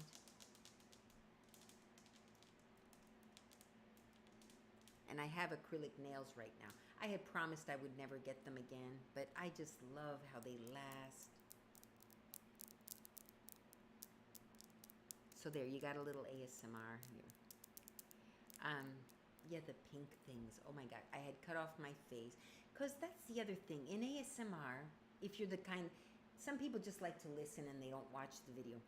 But I like the ASMR where you can't see the person. Where you just see, except for Maria, Gentle Whispering, I like seeing her. She's got a look that's... But I like the one where you can't see the person's face. And so the pink things one, I think I did it that way. You couldn't see my face. And sometimes you just see the mouth or, For some reason, I don't know why. Make some money on your ASMR channel. Yeah, I could, but that's the thing. I'm not into it anymore. You'd think the money would inspire me. The gum snapping, I don't make enough to live on with the gum snapping, but I make a few hundred a month. That's the one I make. The gum snapping ones and some of my sewing videos that I did many years ago. Those are the ones that generate. Not enough, like I said, 100, sometimes 150 a month, which is a nice chunk of change, but it's not enough to live on.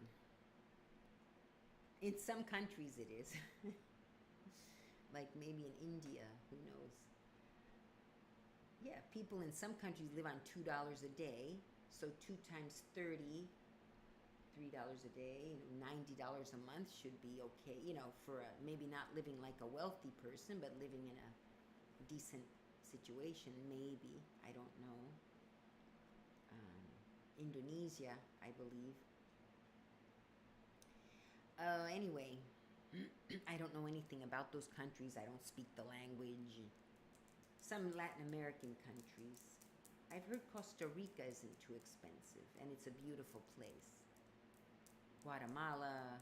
I don't know if $100 is enough, though. $150 a month.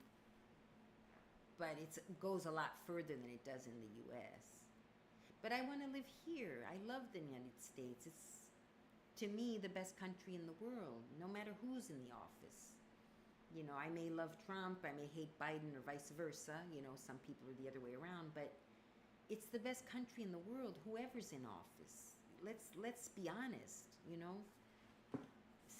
So far, it's not going the way I'd like it to these days, but you know, I think we're all coming together now. We're all saying, okay, it's gotten a little out of hand to both directions. And, you know, we're like, now I've gone way right, hoping to wake people up, but I'm willing to come to the center. If the left comes more to the center, I'm willing to come more to the center. Anyway, I don't want to talk politics. I don't want to talk politics. But that's how I lost viewers. I lost viewers on this account for talking politics, you know. I had some following me for a few years. They used to chat, and they're gone. And I only can assume it's when I started talking politics, or they may have seen my social media where I'm very open. I mean, some of the stuff I say, I realize how strong it sounds. But my intention is to get people to wake up and look, this is where US is going. And I'm talking about it because there are people who feel like me, because I talk to my people, the people on the right. They feel exactly like I do, but they're afraid to talk because they lose their job, or they get doxxed, or, you know, people start threatening them. So I said, okay, well, they don't feel freedom to talk. I am going to say what they're thinking. And I just say it. I just say it, and I don't work now. I quit my job knowing that eventually my job's going to find out what I'm doing, and they'll probably fire me. So I decided to quit. Because when I decided to go out there, I'd been keeping my mouth shut for many years and feeling the tension. And I said, they've got to understand how we feel. We can't keep quiet, you know. They're calling us names. The left was accusing us of things that weren't true. It's true about some, but I said, this is not possible. It can't be that you say one thing and just because you're on the right, you lose your job, you know. And, oh, I'm sorry. We'll leave it at that. So if you all do decide to try to look for me elsewhere, you know, prepare yourselves. You may want to unfriend me, but is that another... Oh. I had to run an errand, and I'm not going to do it. I'll do it tomorrow, but somebody was depending on me to do it today. So I'm feeling guilty, but I'm still not going to do it. Anyway, so that's that. But yeah, I got to find a way to either generate money on the internet, or I got to get a job, which I won't be able to do until September when I get back from Argentina, if not before. I have a feeling I'll be staying there until late August for some things that I won't necessarily share, family things. I might go get another Coca-Cola. That'll be 2. I drink Diet Coke. So any questions? I'm sorry. I'm just blabbing. Any question? Let's listen to Mary, Southern ASMR Sounds. I wonder what she's about. I'll look into her. Let me just quick see her channel. I'll subscribe. Oh, if any of you have a channel, tell me. I'll subscribe, or I'll look at it. I don't want to promise that I'll subscribe, because especially this channel, this is the organic channel. I want people to subscribe if they want to. If they don't want to, that's fine too. I just want it to be completely organic, because I make enough money on the other channels. I wouldn't mind making money on this channel, like I said, organically.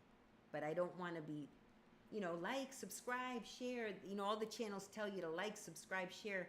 I figure if you guys want to like, subscribe, and share, you'll do it. I'm not going to have to tell you.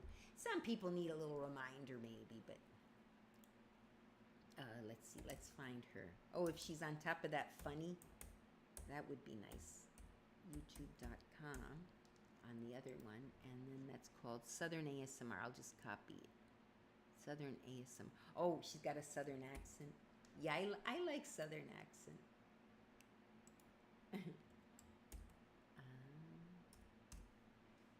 Let's see. ASMR relaxing ceramic throwing sound. Oh, I want to take a ceramic. You can get a one-time ceramic class in big cities. Do the wheel throwing. I did that in high school. I took an art class in high school. Southern ASMR sound. Let me just listen quick. I hope it doesn't echo.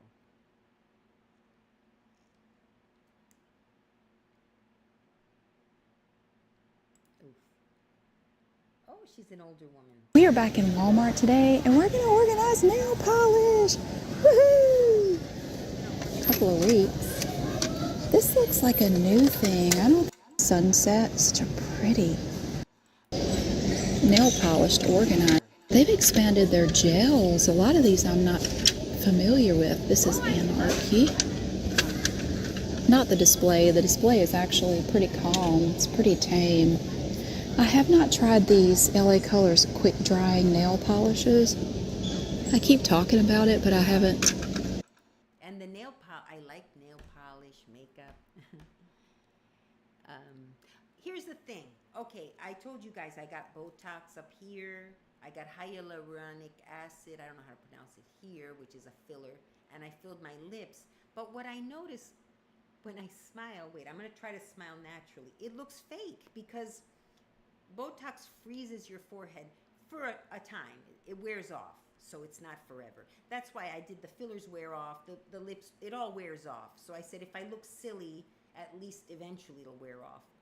But, and I look okay when I'm just normal, like this, without my eye crossing. But when I smile, I don't know, I feel, I'm trying to be natural, wait a minute. Now I'm forcing it, so.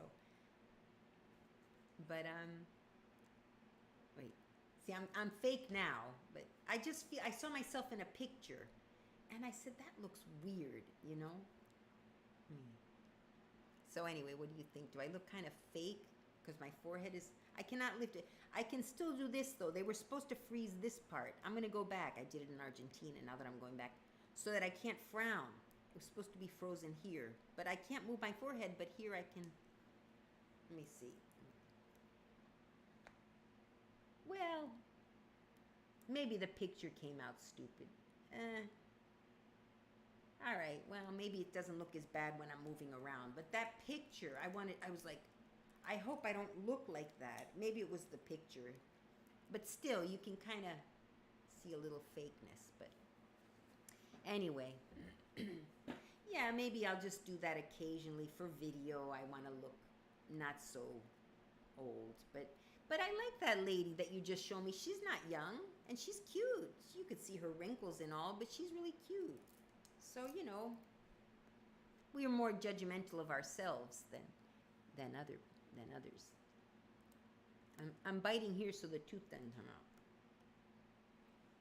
out. So how long have I been on now? 47 minutes? I can't tell how long I've been on. What happened? Wait a minute, not 2 hours. Have I been on for 2 hours? I can't because it says I was, let me see here, 112 minutes ago. So I'm going on 60 plus, yeah, I'm going on 2 hours. I'm going on 2 hours, yeah. So that's a long time for people to be sitting here listening to me. I guess I figure what I do sometimes, I put on the YouTube channel, but then I do stuff, you know, I'm listening, but I'm not sitting there watching it. I do stuff around the house and I'm hearing the voice, you know, talk shows or whatever. I don't do that with ASMR so much. ASMR, I like when I do listen. I haven't been listening for a while. I have less patience than I used to for long videos. But I'll get off soon, though. Maybe I'll go on Twitch because I feel like talking. Check how many subscribers she has. She works from home as a patent paralegal. Yes, see, you can do that from home. That's what I mean. The office jobs, I think, are less than they used to be. I like going into the office Monday through Friday. It's very good for my type of personality where I'm all hyper. I go to the office and I'm calmer and I'm focused. I have trouble focusing, but when it's a job and I have certain things that I have to do, I'm good. You know, it's like I guess they call it ADHD, which doesn't mean you're always attention deficit. Sometimes you're able to focus really well. It's like both. So those kind of jobs are good for me. Let me see how many she has. Probably a lot. Yeah, once I did a receipt thing, which is another thing. You do expense reports in the office for your bosses. When they go on a trip, they come back with all their receipts, and you gotta, you know, justify them by doing an expense report. And I'll tell you a story. Someone I know, my boyfriend that I had these past 4 years, he worked in an office. He was a manager. And one of his people went, one of the other managers went on a trip and came back, and the secretary's job is to see the receipt, look at the credit card, or if it's not on the credit card, justify the receipt. Oh, he took his taxi cab to the office this day, and there was a taxi that went to, like, they're supposed to say where they went and all on the receipt. So the man had taken a taxi at 2 a.m. to some place, which a normal person, if it doesn't have to do with work, would just keep that receipt and pay for it themselves. It's not work related. They're supposed to pay their own stuff. Like if they buy gifts and for people back home and stuff, you don't put that on the work expense. Anyway, he threw that receipt in there.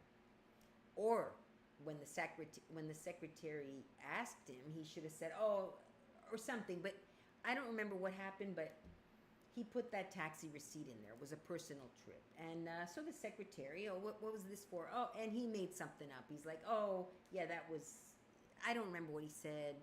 Yeah, I had a late dinner or something, but it just wasn't right. And it's the secretary's job to justify, okay, which restaurant did you go to, because you don't have a receipt from the restaurant, and plus that day you already ate dinner. They're very, especially in the large corporations, you can't get away with stuff. Even in a small place, it's even easier to catch that. But a good secretary will, not to be getting the guy in trouble, but she needs to present to the accounting, because the accountant's going to say, "Oh, could you find out more about this receipt?" So you have to do it. So anyway, I guess she filled in what the guy told her and turned it into accounting. And then accounting came back, "No, we need more justification for this receipt. It was not, he already ate that dinner, so it wasn't for dinner." They're very, like an FBI, It turned out, I guess, push came to shove, he had to, he had gone to see a prostitute that night. That's a personal expense. I'm not judging him, but you don't throw that into your expense report. So, anyway, that aside. So I did an expense report on for one of my ASMR videos. Anyway, her name was ASMR Southern, what was it again? Southern ASMR Sounds. Okay, let's find her. Southern, there she is. I already typed her in. She has, how many followers? Home. Oh, she has Everyday Mary. Is that her too? 373,000. It's pretty good. That's pretty good. Let me see. Library, scanning, stamping. Oh, yeah, library. Yeah, there's so many things you can do that people like. And I could do one not with gum and one with gum, so the people who like the gum chewing. I just have to focus and do it. It's not that hard. Just prepare a little sketch, kind of prepare what you're going to, think about what you're going to say. You don't even need and you just do it. 30 minutes, an hour if I'm going to do two, like one for a couple times, a month. I don't know why I can't do it. It's sort of like I have to believe in what I'm doing. When I have a job in an office. Also, I've never been good at that. The discipline of having my own activity, like my own business, I've never been disciplined. I've tried it before. One time I tried to sell candy.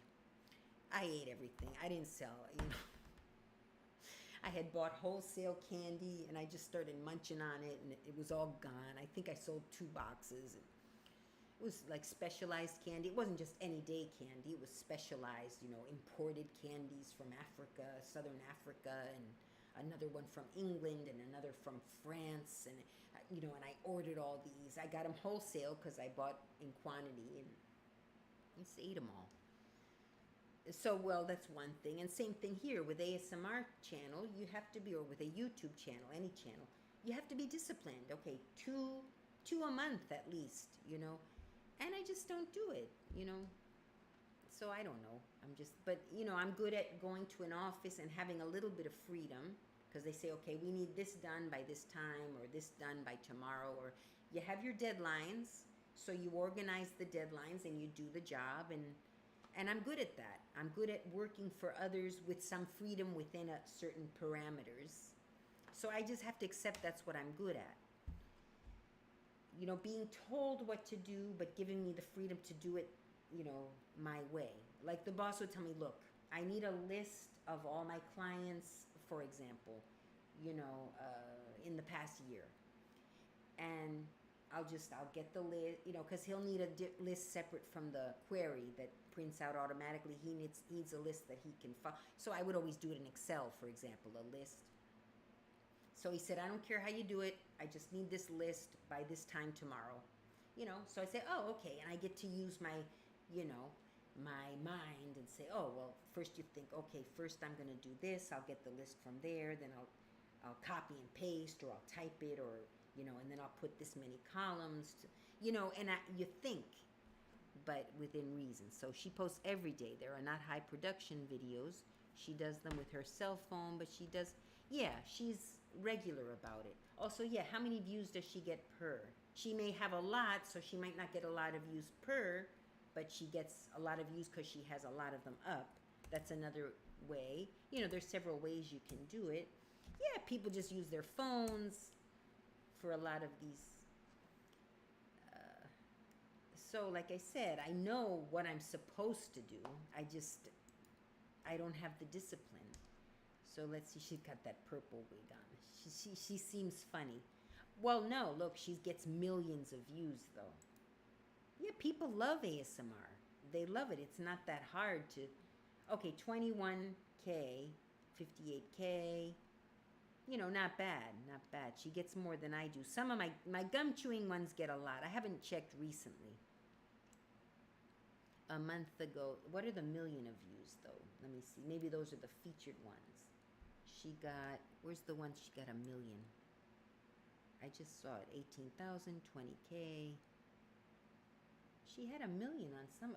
Am I mistaken? Yeah, I mean 58K sounds like a lot. 21K, it sounds like a lot. For ASMR, it's not that much. But she has, every day, she gets. And people rewatch the older ones. Wait, I thought I saw million views, but I don't see them now.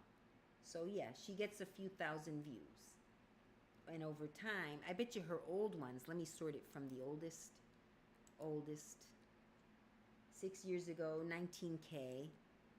So she doesn't get to a million. I thought I saw one that got to a million, several million, but I must have been looking at something else. Yeah. So see, she probably makes a good chunk of change, plus paralegal. If she's working paralegal, she's obviously wanting more money. Maybe she could live off of this, but she probably wants to live comfortably. But with all those videos, I don't know if people rewatch though. I get a lot of rewatches on my gum snapping. If I were smart, I would do it. And if I could, I don't know if I still can, but. All right, so if there are no more questions, or there aren't any questions, if there are any questions, let me know. If not, I guess I'll get going. I'm getting tired. I might go on Twitch just to say hi to those people. And if some of you are on Twitch, you'll see me over there later. On Twitch, it's a younger crowd than here. I feel like here I have people my age watching and some younger people, but although I haven't seen those ladies in a while. So I'm afraid they unfriended me because of my posts, but I have to be who I am and I have to say what I think. That's, first of all, this is America. So we used to be able to say what we thought and not lose our jobs, but of course we didn't have internet. But now people are afraid to talk, and particularly the people on the right, and that's not right, So I started pushing back for those who can't, for those who are afraid to lose their job, And so I said what I said, and I feel how I feel, and that's America. You say what you say, and better that someone says it and people know what you think, rather than you hiding it and explode into, some kind of riot, or some say January 6th was bad. I think it was good. I think it was necessary. Again, sorry. I might lose more viewers for saying that. We needed some pushback. We needed to show you all can't riot and destroy our cities because of of police brutality, which exists. Nobody's saying it doesn't. It does. But you don't destroy cities. How does that help? How does that fix anything? And then the good cops get hurt. Like, we're not supposed to respect cops, but then you all got angry, whoever's on the left, because some cops were hurt and died in the January 6th. How many cops were injured and people injured and died during the BLM riots? And that was way worse than January 6th. So that's how I feel. And I want to stay. I always said YouTube is where I'm not going to talk politics, but I can't help it. It's just coming out. Like I said, I'm a person who I just can't stop. And I have to say what I feel. So anyway, that's me. And and I said I'm sorry because I don't want to lose viewers, and I've lost some friends too, and I didn't want to lose them. I wanted them to understand that I'm speaking. There are others who feel like me who are afraid to talk, so better that someone say it, and they're not all views that are to the right. I do have some views that are on the left that even the left doesn't agree with, that would theoretically be leftist. So anyway, I hope you understand. But I'm gonna go, especially now that I'm talking politics. You don't have questions? I'm listening while I'm drafting in my... Oh, what do you do, Buffalo Estate? Maybe I could ask you guys some questions. You work at your office. Are you an architect if you're drafting? Or drafting if you're a writer, maybe? I would love to know if you're willing to share. And any of you who I'm gonna check your page if you have the Buffalo Estate. I'm going to see if you have any YouTube videos. I should just check anyway, even if you don't tell me about it. I'll check if you guys have because I figure if you got public videos, if you didn't want people to know that you had videos, you'd set them to private. So I guess it doesn't harm to check and see. But maybe you don't. But yeah, you have time. I'm about to hang up, but I would be fascinated to know what you do, Buffalo Estate. I've seen you before. I've seen your name before. A few of you, Lychee, I recognize the names. I don't always. And I'm forgetting the names over there and Twitch because I haven't been on in a while. The Buffalo. Wait, why did that come up? Okay, I'll just enter it. The Buffalo. Is there a difference between buffalo and bison? Or is bison the plural of buffalo? I don't know. I looked it up, but I couldn't find the answer. The Buffalo Estate. There you are. And there's a buffalo there. 62 subscriber. 18 videos, if that's you. The Buffalo Estate. Snowbirds. Oh, it's just like your life. Wait, no, it says you're on live, right? Is that you on live, or it was a live? Mute. Oh, I think I've seen you before. I remember this snowbird. Oh, no, very recently. For some reason, I feel like I've seen your channel, unless it was another snowbird video, if that's even you. Yeah, you've done bird videos before. I vaguely remember, and that's kind of ASMR. You're typing on these old typewriters. Let me see. Are you an ASMR?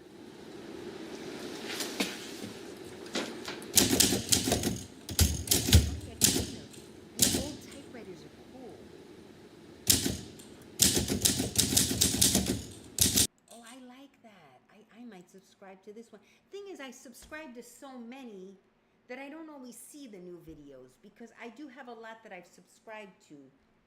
But ordinarily, I won't see the new videos necessarily, but then I'll at some point go and look through all the subscriptions, say, oh, I haven't heard that one in a while, and I'll just pull you up when I remember who I've subscribed to. Yeah, there are people I've subscribed to that don't even post videos anymore, but I go to see the repeat videos. 62, I might subscribe, if that's you. It's a guy with typewriters, and there's birds in the snow. You're an architect in training. Oh, I need an architect for Argentina. On the side, I have an Etsy shop where I sell vintage electronics and home decor. Oh, I'm on Etsy. For some reason, we may have had this discussion before. I feel like it sounds familiar. Physician Formula, no.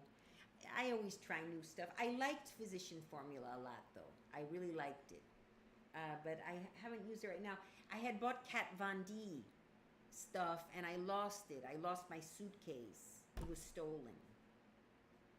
Oh, that was a bummer. I got it on sale at least, but it was expensive. Oh, and I wanted to use it on my legs because I'm in Florida, so I wear short, shorts or short dresses, knee-length dresses, and the bottom of my legs are all scarred. So Kat Von D sold that stuff that covers tattoos, so I bought that stuff, and I hadn't even had a chance to use it yet, but I was going to start using it. I packed it in my suitcase. I'll buy some more, but it was expensive, so I'm not going to probably buy it until I have a job. And I had an excellent pair of sandals, which, thank goodness, I found another pair. Used. I bought those on Poshmark. Used, but in good condition. I love them so much. I'll show you them. But this, I got the exact same pair as was stolen. But these are beautiful. Cole Haan. I mean, this is my style. Thick heel, but it's got a cute shape. It's not blocky. It's not square. And, they're very elegant, and I wear it with a long dress, a maxi dress, not with a short dress. I think if you wear high heels, even if you're young, you shouldn't wear a short dress. Maybe just above the knee or just hitting the knee, but not a mini skirt. Mini skirt with high heels, even if they're kind of like these, don't do that. That's my advice. You look a little too loose. I'm old-fashioned. Girls do wear that, but I wish they wouldn't. Just my personal. I'm an old lady too, and I'm from another time period. But no, even back in the day, I mean, a little heel with a mini skirt if you're young looks cute, but not spiky, tall heels. And I see women here in Florida where women dress less because it's hot. They'll do that, short, but super short. Just knee length, or like I said, just hitting the middle of your knee. That can be cute with high heels. But they'll wear micro dresses with the high heels, and they're not, they're regular girls. They're not naughty girls, I hate that. But anyway, those are your videos. Oh, good. The eyeliners. Yeah, I used to use eyeliner. I don't anymore. Again, as you get old, the makeup that worked when you were young looks not so good when you're old. You got to change up the style a little. And personally, I use less makeup now. I find that when I use too much makeup, I look like a clown now. Where when I was younger and I didn't have wrinkles, it looked good. So this is all advice from an older lady. But definitely I should use lipstick and mascara. But I don't use eyeliner. I see that it makes my eyes look droopy. Kind of droopy. I use lighter colors. Whereas I used to use darker, browns and even smoky eye, all that used to look good. But now I use lighter colors because it makes my eyes look more awake. And I think most older women do look better with lighter colors around the eyes to make your eyes look pop a little more, and not the black eyeliner. Especially, but even on young girls, again, it's my taste. I hate when young girls put the eyeliner inside the eye. It looks horrible. On the outside, okay, and on the top it looks cute when it's just here and not on the bottom, just on the top. Gives it sort of a 60s vibe. And with the little thing, on young ladies, it looks very cute. But now as an older, and I used to use it that way, the line just on top. But yeah, no, I tried it now, and it makes my eyes look like they're drooping. I don't like that anymore. So brighter colors, And if you're young and use bright colors, even better, then you're like really peppy. But yeah, no, I would use them again. I haven't even been buying makeup lately. The last thing I bought were the Kat Von D. And I have so many lipsticks, because especially before I had my lip injections, I wouldn't leave the house without lipstick. I wouldn't have any makeup on, but I'd have my lipstick on because I had no lips. I was ashamed. I was kind of embarrassed. Now I don't feel weird going out of the house without lipstick because I have some lips. They're at least visible. Although I've had them done twice. One time I had them injected on the outside and they were poofier. But now there's a new style. It's called the Russian lips, where they inject you inside the lips and it's supposed to kind of push them out a little. And I'm not sure you even really notice them that much. Let me see. I'm just going to put my mouth normal.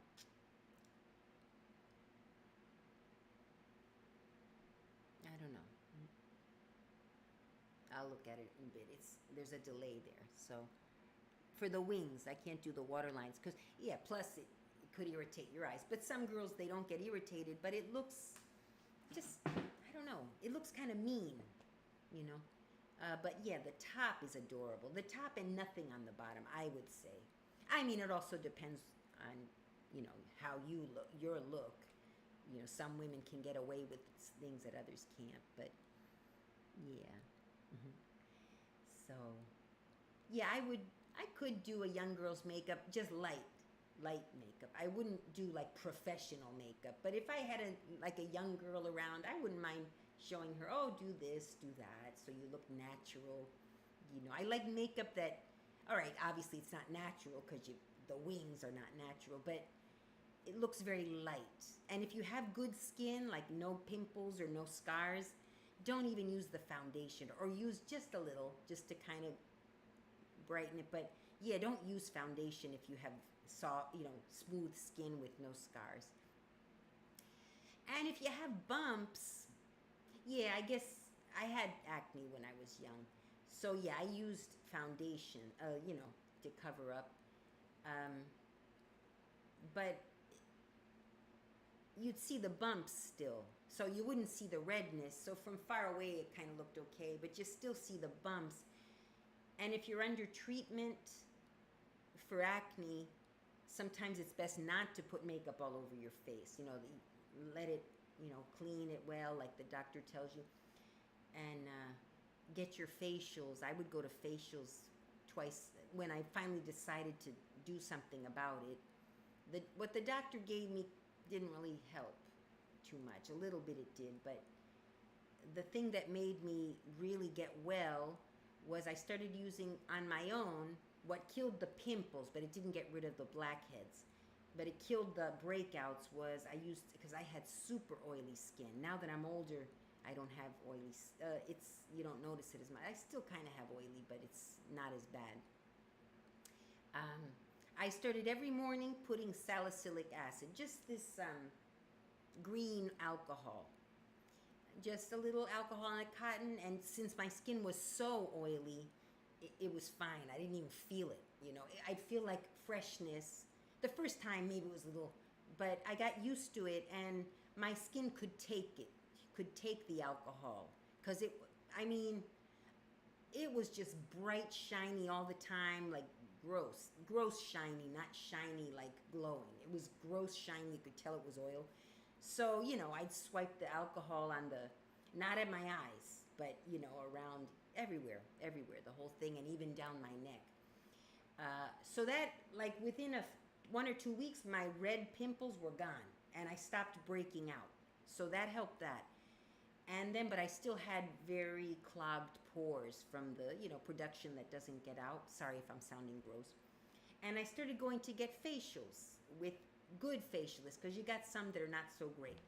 The ones that hurt a little bit, where you'll go, they'll, do what they have to do, and then they put on a big magnifying light, and they're just squeezing out the blackheads. They know how to do it without scarring you. Don't do it yourself.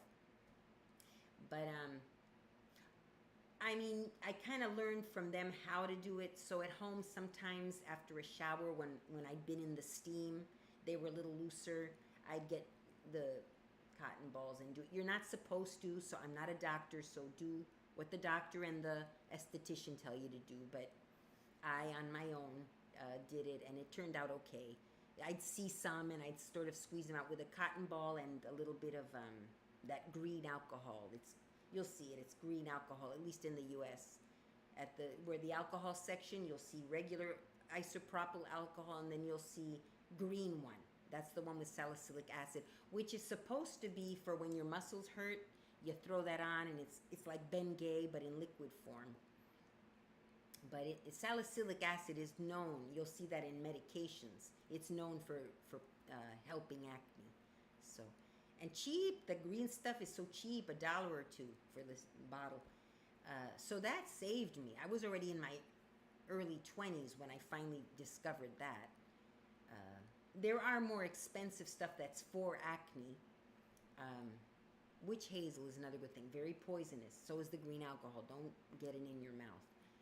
But yeah, because some people say, oh, that's mouthwash. No, it's not. No, it's not. That's salicylic acid, which actually mouthwash does have it, but barely. Some mouthwashes do have it, but very barely. It's, it's not going to kill you, and obviously you're not going to swallow it. But yeah, no, the alcohol is too strong for mouthwash. But my friend once, thank goodness he didn't, but he saw it on there. He said, oh, can I use this mouthwash? He was about to use it. I stopped him. But no, don't do that. And, but yeah, the facials aren't always extremely cheap. But, I even had one called microdermabrasion, which kind of scrapes off. Again, if you have very oily skin and clogged pores, I'm not an allergic person, thank goodness, so I could handle more aggressive treatments. It's like a vacuum, but it shoots out. It's almost like they're sandblasting your face, but it's not that bad. It's like soft sandblasting. But what happens is it kind of sandblasting your face, so it gets the rough outer layer, which is dead skin cells. And then it loosens up after she's already done a little bit of preparation. It's not like she goes in there. But she or he, there are male estheticians as well. So I'll read the chat in a second. So it's basically sandblasting your face with crushed diamond. So it's very strong. And it sucks as it's blasting your face. So it sucks out all your blackheads quickly, Whereas I got used to it, so it doesn't hurt anymore. But when they're pushing out one by one, it can you'll feel the pinching, and you're like, oh, and it's unbearable at first. But I got so used to it because I'd go every 2 weeks, and I did that for 2 or 3 years. I wish I would have kept going, but I never moisturized. That's my fault. Because even if you have acne, you're supposed to moisturize, especially around your eyes where you usually don't get acne. Look at me flailing my arms around. I try not to, I'm such a nervous person. People, when you hear my ASMR, you wouldn't know it. Because I thought that would help me be calmer. Because I would have to learn how to. But, let me read the chat. Anyway, so that, I really liked it. They still do it. But here's the other thing. Now microdermabrasion is less expensive than it was in my day because they always come up with something new. And it's not necessarily better. Microdermabrasion works perfectly fine, but it's no longer the new. Now they have new things, So, and the new things are more expensive because they're the new. So even though it does help your skin, that's true. They're not lying. They really are pushing new things like the iPhone. It comes up with a new iPhone every year. They don't need to. They already have it planned even. Your iPhone that you have today is going to be good in a few years. It's just not the latest, and they make you feel like you need to have it. And that's how they generate money. United States is a very consumer-driven society, which is okay, it makes the economy move. But if you're in debt and you still need that new iPhone, come on, it's just my advice. I'm an old person, remember. I've lived. Thinking in hindsight myself, I would buy new clothes all the time. I didn't need them. I felt I needed them to look good, to catch a man. No, men are not going to look so much at your clothes. Men, if you're a woman, women look at men's clothes to a certain extent, but also we look at the man. And the men look at women not so much because of your clothes. A little bit, yeah. But if you have a sexy dress, let's say you want to attract them with a little bit at a club, nothing wrong with that. You can be a little sexy. Don't overdo it. But he doesn't care what your dress looks like. He doesn't even remember you wore that dress. He's just looking at, oh, she's got a nice figure, Or he may even say, oh, I love when she wears that dress. It's the same dress, that he's seen before. But he may even like that I hope she wears that dress today. It's sort of like, not, a new dress. It's the same dress that he remembers, which is kind of sexy in its own way as well. So my advice to women is don't waste all your money on so many clothes. Get what you need, maybe a little more, But I would buy new clothes all the time because I felt, I got to get a man. And I already had a pair of jeans that looked good on me, but I needed 3 more, kind of same with the iPhone, same with everything. Because people, you get into debt and then you can't really get ahead. And like I said, if it's name brand or you got it at Target that looks like the name brand, sometimes they're the exact same jeans, so with just a different label. Anyway, that's what was I saying that? But with the facial stuff, same thing. It works, it still works and helps your skin, but sometimes you can get the older, they probably still have that old machine in there that they're not using much anymore, and tell them, I'd like the dermabrasion rather than the whatever the new thing is. It used to be dermabrasion, they used to sell it as a way to make your skin look younger as well as help acne, because it kind of scraped off and it generated a little bit of irritation, which then had to repair itself, so it made the collagen work. And it's probably all true. I'm not saying it's not. But so now they have a new one called which I've tried, tripolar whatever. I don't remember what it's called, and that's super expensive because that's the new. And maybe that's not even the new. Maybe there's one already that's newer than that, because that was a couple of years ago. So just a good, especially if it's for acne, a good cleaning, the lady, that's pretty much the same. The lady's pushing out your blackheads, cleaning. You at home, use the stuff that dries it out. And but you need facials. The doctors, they don't tell you. When I was growing up and I was a teenager and I had acne, the doctor told me, put on this cream, do this. At one point I was taking minosin. Some people, when you had very severe acne, they would prescribe acetone, but that stuff's very strong and it could cause you problems, physical problems. That should be in extreme cases. And who knows? I don't know. I'm not a doctor. But I'm even imagining in those extreme cases, if the doctor would tell you also you should go to get facials. I'm thinking the doctors never told you that because they know the facials would help you and then they wouldn't have their business. That's what I'm thinking. Because the doctor never prescribed me the facials. And one time I asked about it and the doctor said, no, you shouldn't do facials because your skin has to be prepared for the facial. Baloney. I'm not a doctor.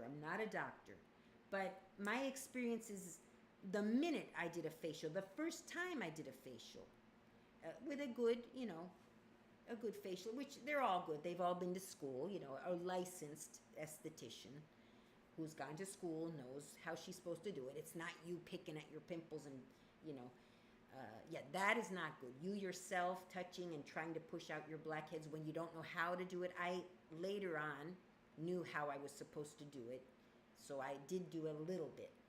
But, I'd say even if you have severe acne, before taking acetone, which the doctor prescribes, and again, I'm not a doctor, try going to get facials every once in a while. And the facialist will tell you, you should also have a doctor helping you.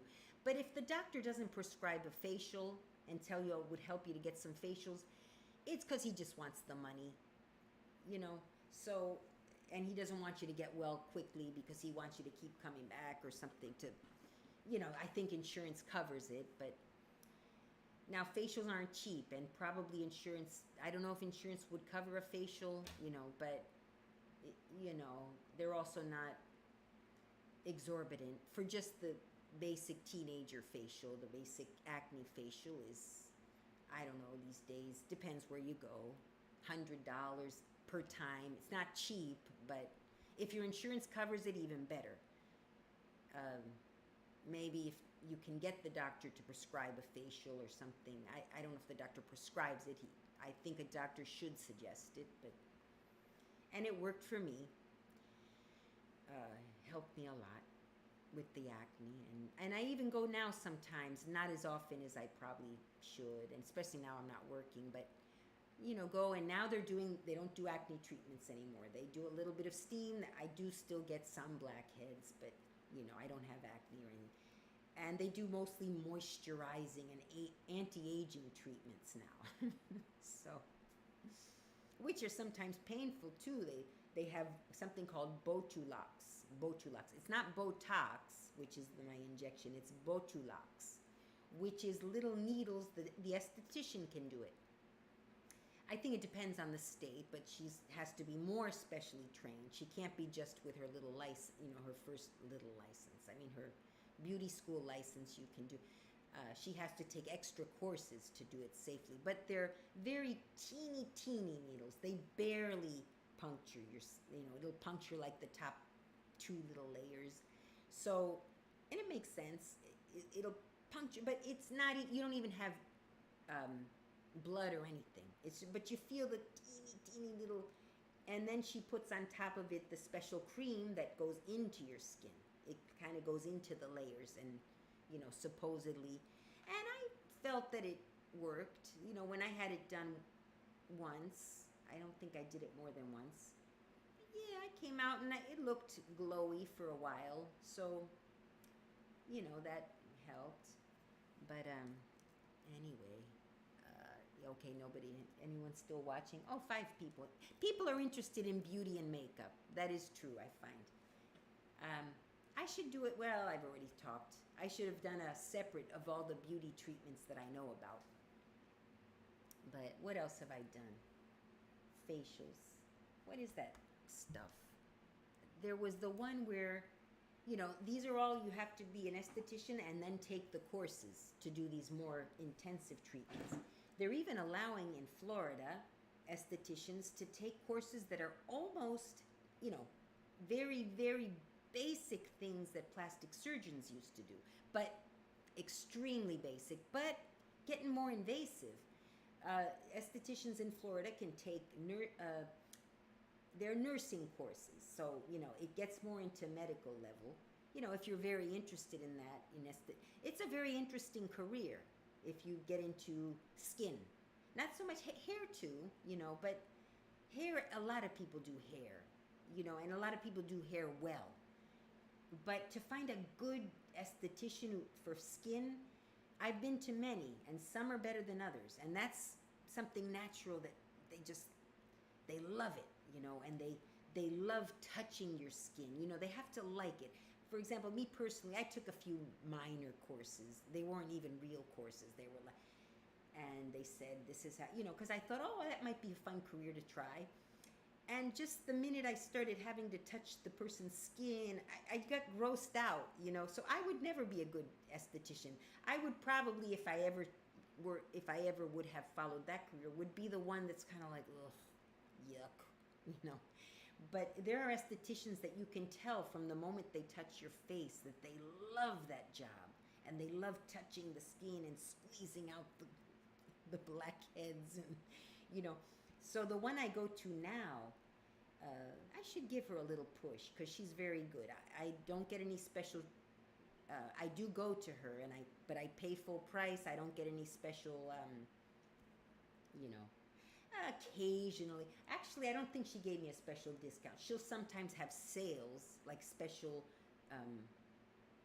What do you call it? Special sales on a certain treatment where come with a friend and you get 20% discount.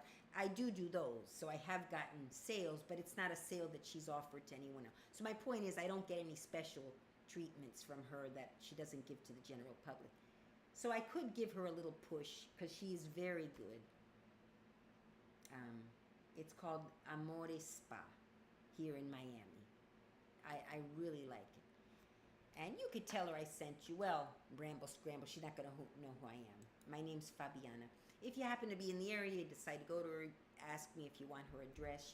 She's really very good for anti-aging, and for, I assume, by the time I started going to her, I didn't have acne anymore. I was already a little older, so she was doing more of the the treatment. Anyway, my point is some estheticians now in Florida, every state has their different laws, can even go take more, a little bit of nursing, and they get, they can install, I should look up what that is. I'm considering trying it with her. You know, I don't want to get too invasive. Like I said, I don't want to start looking silly, but it's something like she'll put some threads inside. She has to insert them with a, with a needle or something. She's not cutting you open or anything. And she somehow, I don't know how it's done. I could look that up. They put like threads in here and it kind of pulls your eyes a little bit, just enough to straighten out the wrinkles. But that sounds like it's going to make me starting to look a little bit strange. But I may try it because, again, I believe it can be undone. They can take it out. I want to see. Because everything I've done so far wears off over time. This is supposed to last a year. But as time passes, it's less and less, So I'm not afraid to try those things, a year, 2 years, even 2 years, which would be a little too much. I'll live. If I look silly, eventually it'll wear off. So, but I gotta look up. First, I'm gonna look up the one by esthetician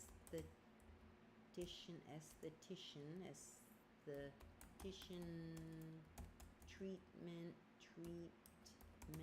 and you could see them how it's done on YouTube as well. Before I had this bipolar or tripolar thing done, I looked at it on YouTube and I said, I can handle. That one, you have to have someone who's very well trained because it's hot. It's very hot. So she has to be constantly moving the thing. So if she's constantly moving it with a cooling gel, it could be dangerous. She moves it quick enough, but you feel the heat and then it's gone and it doesn't hurt. If she leaves it a millisecond too long, it hurts. It still doesn't burn you, but you got to tell her, ow, that hurt. So she's like, oh, and she'll know to go a little faster. So it's... And I did see, when I left there, my skin looked tighter, and if you do it often, apparently it keeps you. But esthetician treatment, bipolar, I forget the rest of it. Bipolar disorder, that's not what I want. I knew that was going to come up. Bipolar, what's it called? I'm going to go like this, esthetician treatments. Let me type tripolar, because I can't remember the word that comes after. Tripolar skin tightening device, but there's a name for it. It treats wrinkles, it's that things. Tripolar skin tightening, it's called, but there's a name for the machine. Radio frequency. They have bipolar and tripolar, which I don't remember the explanation, but I believe it. It's like if you've got the two, there's one that's just one, and there's two, and there's three. I think the 3 is the best because something about the electricity that goes through your face, or I don't know. That you'll have to look that up. Tripolar. Oh, why don't we watch a YouTube video together? Well, that's the first one. And then the other treatment, are you all still here? 5 people. Okay. The other treatment I've done, I'm thinking of doing when she gets her license, because I would only go to her. I trust her very much, at least so far. We'll see about this thing, but I'm willing to risk it with her because she's very serious. She owns the salon, first of all. So she wants to make sure she doesn't mess anyone up because that's her salon. But let me see, what is it? Skin, I don't know what it's called. Skin tightening procedures, threads. Something about threads that are put into underneath the skin. Threads. Nova threads. Thread lift. Okay. Non-invasive skin tightening. That's thread lift. What to expect, cost, recovery. Don't drink alcohol the night before a thread lift. Don't take a blood thinning medication. See, it's already something that's slightly invasive. Let's watch both. First, I'll show you guys the radio frequency. So I'm going to switch to the screen share. Oh, 6 watching. Okay, we're going to be watching how I've had some of these treatments done. Those of you who just came in, this appears to be very, hey, maybe this is something, because I enjoy talking about this. So maybe I'll get some followers from this if I do it more often. All right, I'm going to switch to the screen share. Those of you who are new, I just learned how to do this, so it's still a little, tell me if you hear echoes, if it's you can't hear it, whatever. I don't even know. Okay. Let me go to the studio. Screen share. You won't be hearing my voice. Let me fix that so you do hear my voice. Okay, here. Testing. Oh, it's working. Oh, I haven't done it yet. Wait.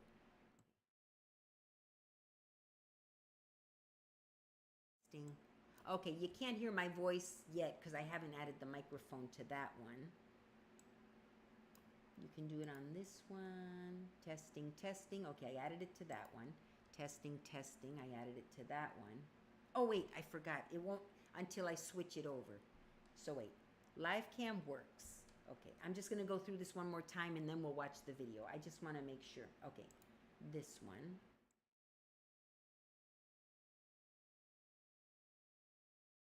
Okay, yeah, the house doesn't have the microphone yet. The live cam does. The Miami Mansion. Let's see if you can hear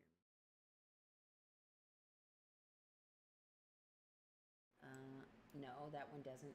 Let's see the pink one. Pink. No, it wasn't that one. I think the screen share doesn't have it. I was echoing before. Let me see. What happened? It was working before. Now what happened? I guess I have to do it every time. Oh, maybe when all right. Well, I'll do it again. So, screen share, display capture, here, add, audio input, right? Audio input capture. Create a new. How do I create a new? Add existing. That was the one that gave an echo. So let's try create a new.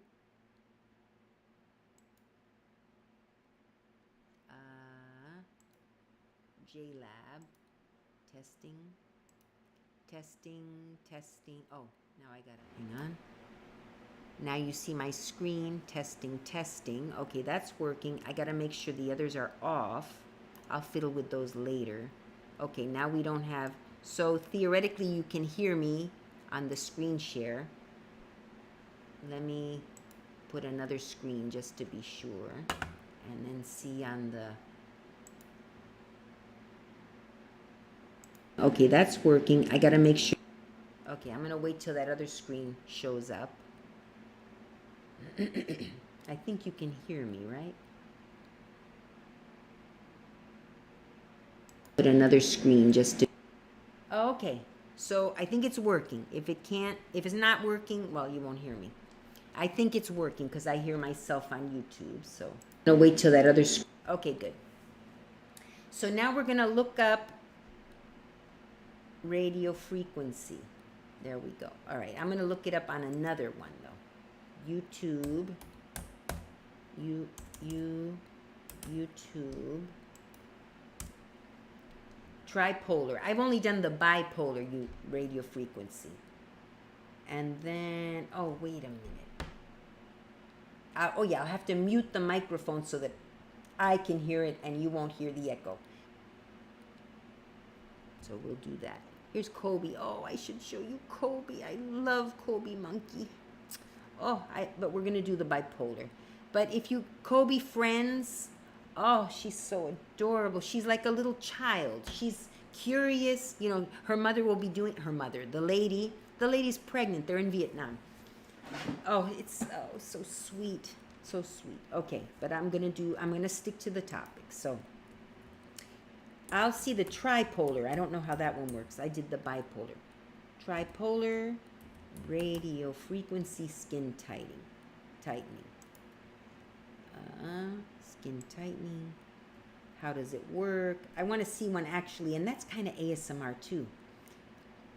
I don't, here, this is being done at the salon. Doing it yourself at home is probably not as ASMR. Did someone write to me here? Someone liked your comment. Oh, okay, yeah, I wrote a comment. This one looks good. Let me see if there's someone else, because she'll explain what it does. Oh yeah, you can use it elsewhere on your body. You can use it on your stomach to tighten your skin. To getting a flat tummy without surgery. Fat cavitation with a pork belly. Oh, that shows how it works. It probably melts the fat or something, but I've heard that that's kind of, it could mess you up. I wouldn't, uh-oh. Fox facelift trend. I wonder if that's, what happened? Is that the threads? Fox eye facelift. Let me see what that is. I hope, if that's the threads, then I may rethink it. Fox eye facelift. Let's see what that is. It's not a facelift. We're done cutting. Oh, cutting into the side. Okay, yeah, no, that's not the threads. And pulling excess in towards the hairline. The fox eye procedure is non-surgical. Oh, it's barbed. Oh, it's the thread one. Ooh, you guys, can you see that? Oh, I'm scared now. Look what it says. It is non-surgical and involves using a barbed dissoluble suture thread to pull skin up and out. Dissoluble. I think that means it's dissolvable, so eventually it wears off. But even so, I don't want to look like that guy. Unless maybe he had it done by someone who's not trained. Oh, that's scary. Woo! Woo! That's scary. All right, I'll rethink that. I may not do it after all. Anyway, the radio frequency, let's find a good one. Well, I guess I'll do this one. All right, so I got to turn off the mic, and I'll turn that on. And then I'll check back on the chat if you hear a echo.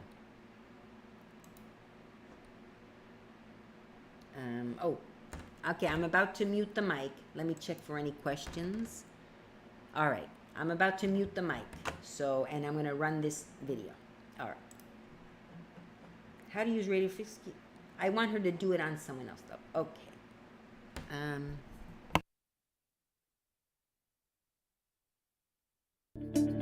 Concern about beauty has gained so much focus and importance, and it doesn't matter if you're male or female, if you're from the Americas, Asia, Europe, Africa, it doesn't really matter. Beauty is almost like a focus of self-esteem, health and wealth, and feeling great about yourself. So today I'm going to... Hi guys.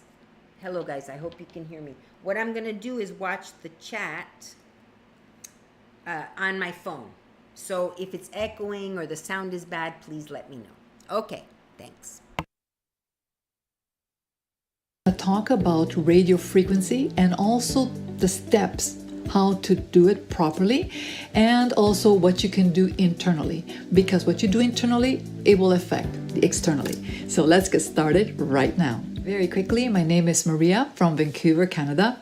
For my subscribers, I want to thank you so much for being there for me, for supporting, and of course subscribing, and also sharing my information.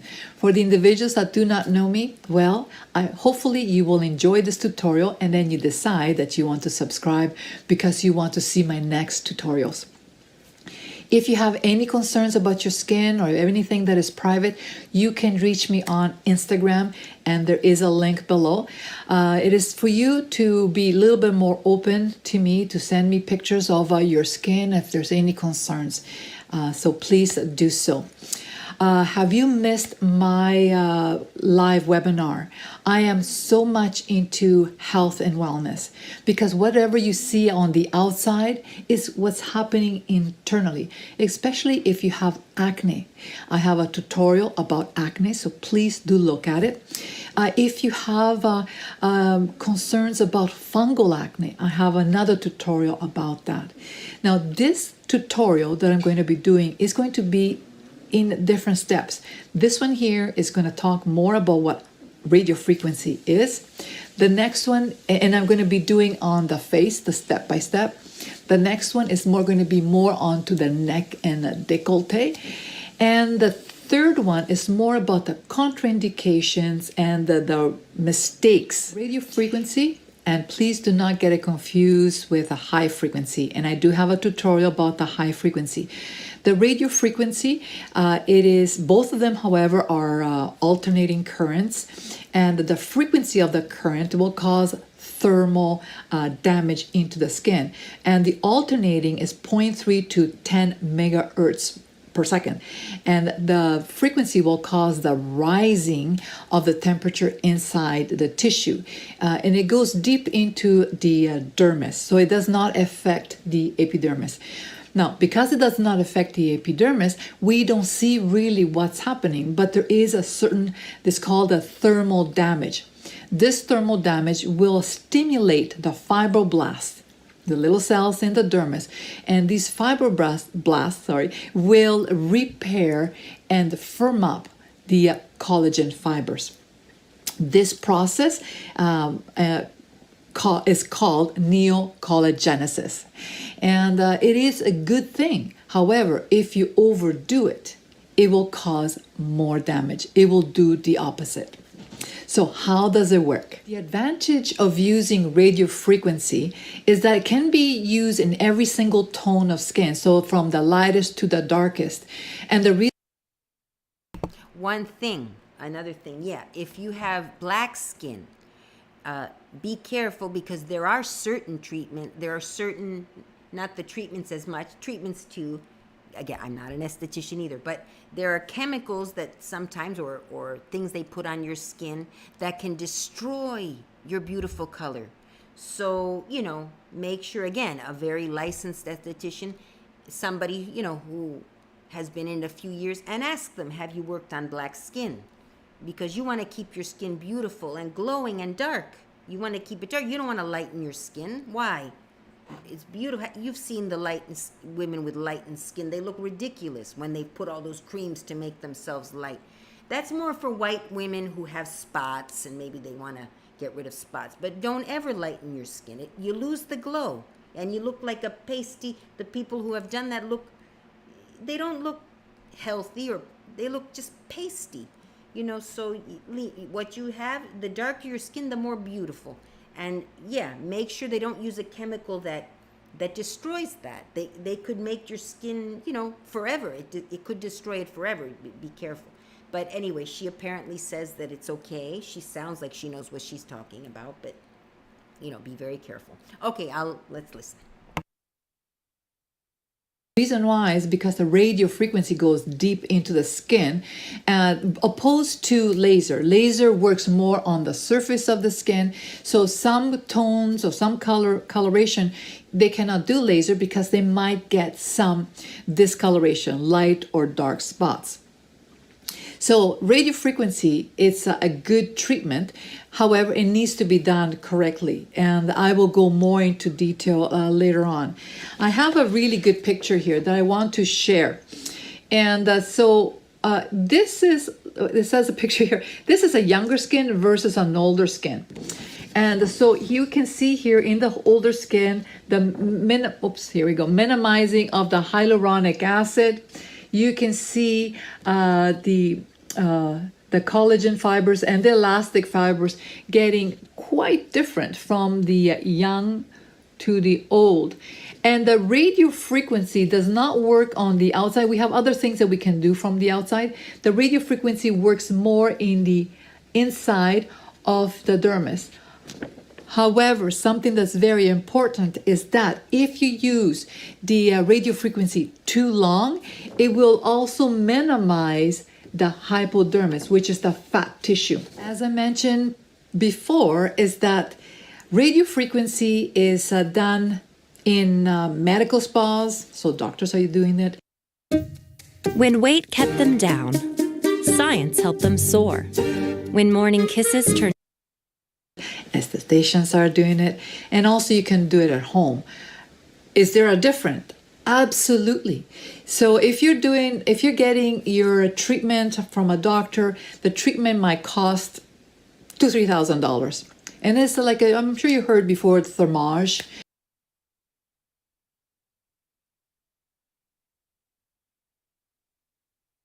And there's different treatment that has radio frequency.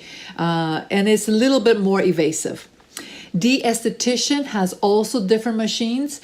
They're not as strong, but they do see good results. So you might want to go and get 1 or 2 treatments here and there to an esthetician. And it's not as expensive, usually maybe $150 or $200 per treatment. Or you might decide that you want to go on Amazon. And this is one of the reasons why I'm doing this tutorial. And you're going to buy yourself a nice little machine and you're going to do it your own radio frequency treatments.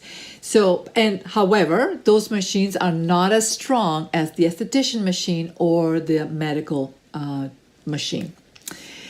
So let's talk a little bit more about what happens if you overwork it or if you overdo it. As I mentioned before, little bit is good. So it doesn't mean that if you do a lot, it's going to be better. Actually, you're going to cause more problems. You can cause inflammation. You can cause tingling. You can cause swelling and redness and all that. And that's something that you don't want to do. This treatment, you want to do it. Now we're going to talk about more about you doing it at home. You want to do this no more than once a month. Okay? Okay, I was hoping we would see her doing it on a patient, the way the esthetician. I thought, let me see. I thought we saw someone. Oh, she's doing it to herself. Now, I wanted to show you one here, you can basically watch this if you want to do it on your own. So, let's find another one. Can you guys hear me? Yes, you can. Okay. How many are watching right now? I don't know. 3 people. Okay, good. That's 3 people interested. I wanted to find an esthetician doing it. Okay, I thought that's what looked like she was doing it. Radio frequency. Yeah, these are all people doing it themselves. This is really yucky. But maybe that shows how fat melts, or I don't feel like watching that one. Oh, I love her. For ASMR, she's good. Mondragon Chiropractic. I watch her. Radio frequency at the esthetician. Radio frequency at the esthetician. Here we go. No, that's the same lady as before. Tripolar, 8 years ago. Non-invasive face. It's just a minute. Well, maybe they'll explain it. It'll be just a minute. That's good. Stop and review, home use. This is the tutorial, 6 minutes. That's just one. I wanted the tripolar because I don't know how that one works. But, okay, you can imagine. I wanted them to explain how using 2 is different than using 1. These all, see, she looks like she's using a bipolar one. Let's keep looking. Watch out for facial radio frequency. Okay, radio frequency treatment. How are you going to work on fine lines and wrinkles under the eyes? Yes, she would put it over by my eye, as seen on TV. I tried the Nuance Trinity, skin tightening radio frequency. She's doing it herself. Okay, ask the radio frequency, and it's, okay, this is a doctor doing it. Are we going to see how long is that one? That's 5 years. All right, I think 7. Okay, Dr. Green shows a tripolar procedure. Okay, let's see this one. Okay.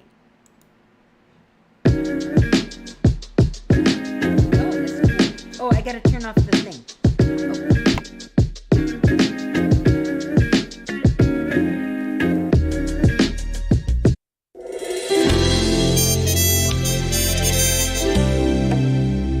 Hi, I'm Dr. Eugene Green, and today we're showing a video on the use of an RF procedure. RF stands for radio frequency. Basically, it heats the skin up and causes a skin tightening and rejuvenation effect.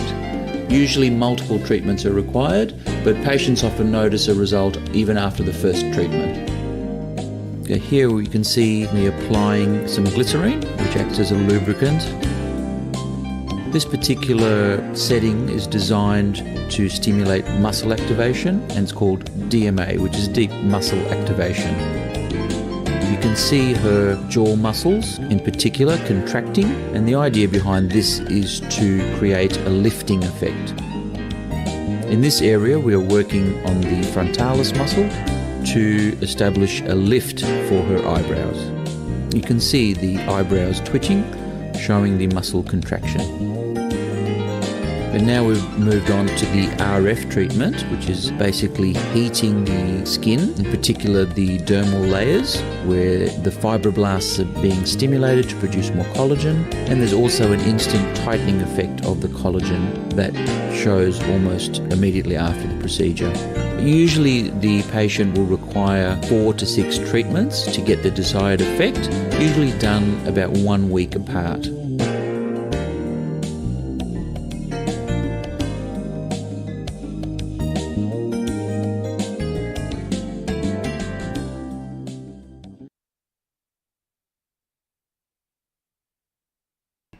That was a little too short. I wanted them to explain better, like what actually happened. Yes, so I don't know if you saw, I'm in Florida. I'm living here again. I sort of broke up with my boyfriend. Let's try this one. Okay, we won't listen to all 14 minutes. I'll kind of skip through it. Okay, I'm going to mute the microphone.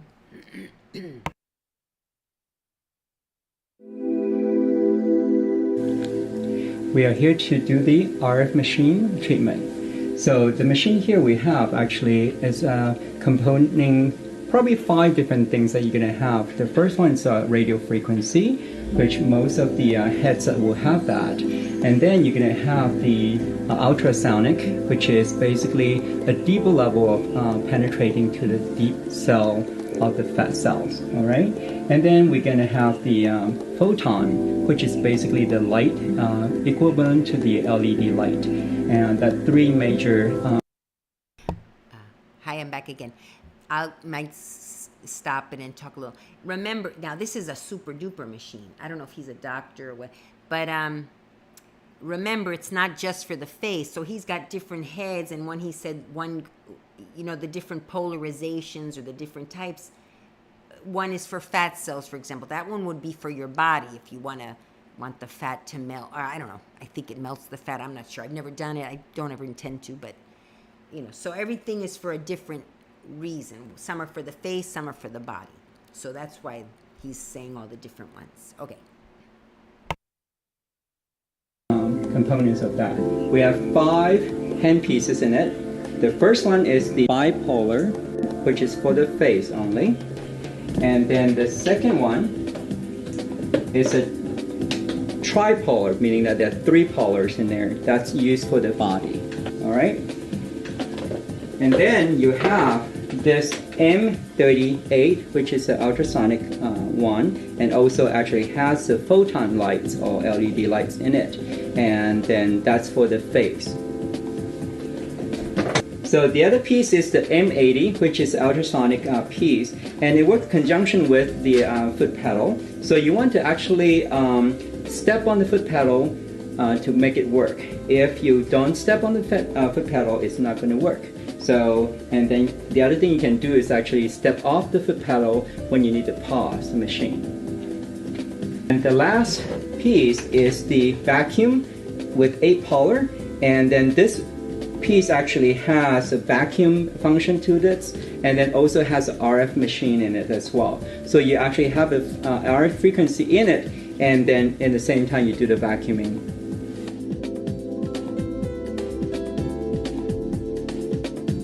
So for the face, we're going to start with a 2-polar RF, okay, also called bipolar RF handpiece. And then there are only 2 settings here, again, the intensity and then the time. Usually we'll start with 1 because that's usually is already enough for most people. If your client's been with you for a while, they have used this machine before, or they have done the service before, you can go up to 2 if they can, take that. If not, go back out down to 1 again. So again, this is very simple. It's a 10 minutes, and then once you're done, you can pause and then exit. All right, first thing first, we're going to actually apply the ultrasonic gel, and it's going to be a bit cool, so you're going to actually remind the client it's going to be cool, okay? It's going to be on your face. And I'm going to apply.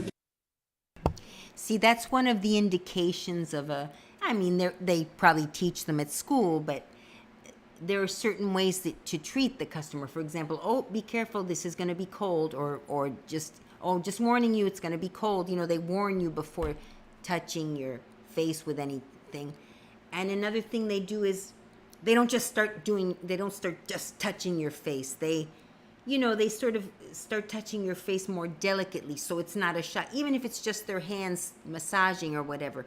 They teach you that in school, but that's one of the indications that they've been trained, rather than someone who's saying they have a certificate and you can tell. And you learn that the more facials you go to and try different facials, you'll feel when someone is a professional.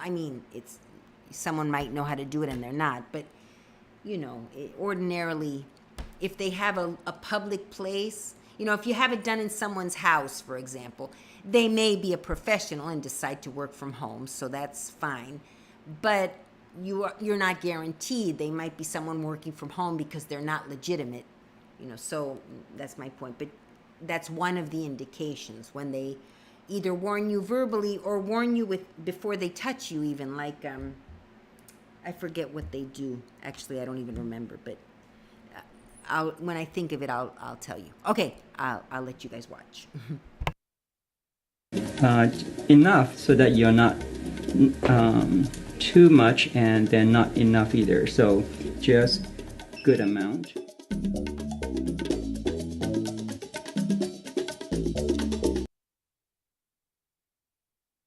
I want to read this. I need more time. The generated heat causes local contraction of the collagen fibers, thereby immediately tightening the skin to remodel and rejuvenate the previous effects of aging. Yeah, after one treatment, I noticed something. It wasn't a drastic, but maybe if I would have continued going, it would have gotten better. It forms new collagen, which is what young people have more collagen. As you get older, you lose collagen. That's why your skin gets flabby and saggy and wrinkled. And then improves circulation. Radio frequency also improves blood flow and lymphatic drainage, thereby providing a better oxygen supply. Yeah, and that makes your skin look better. Okay. You want to apply the first half of the face, basically down all the way to the neck.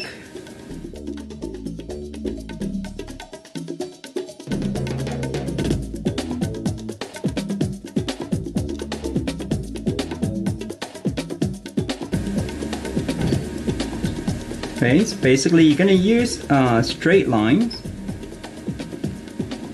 and then you never want to stop the prop on the skin at any time. Just keep moving. Okay. Yeah, it's very hot. It can burn you. It's, now he knows what he's doing, so he stopped now because I stopped. But yeah, I had it done, and she did risk. It was the lady that I tell you that's very good. She risked going up to 2 with me because even though I hadn't done this treatment before, I'd done many treatments prior. So she knew that my skin probably could take it.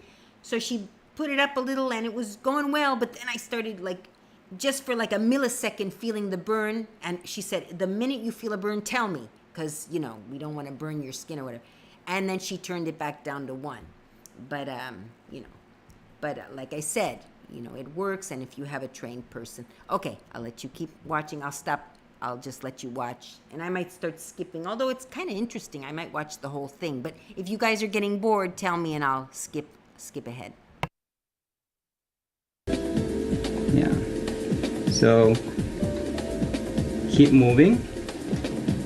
So I'm using a straight line move. All right, and I can actually come under the eyebrow to lift the eyebrow using circular motion. Okay? And then when you work on the lines, just make sure that you're getting every parts of the skin here. All right. And then actually has the ability to only penetrate to a certain depth to the epidermis.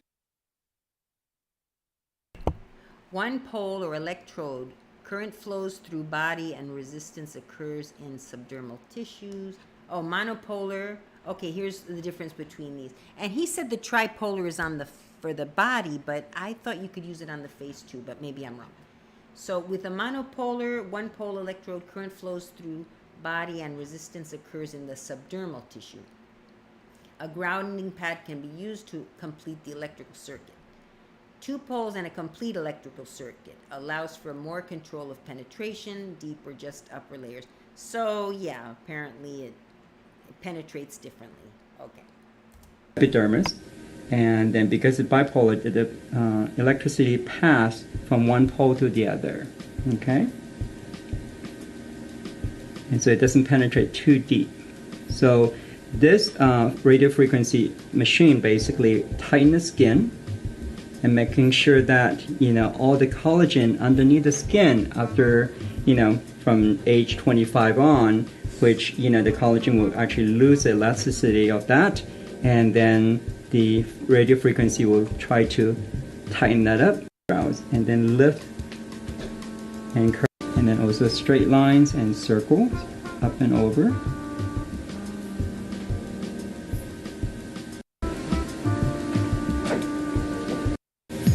And make sure you go around the eye here. Plus, when the 10 minutes is up, and then you're gonna switch to a different head, which will be the M38.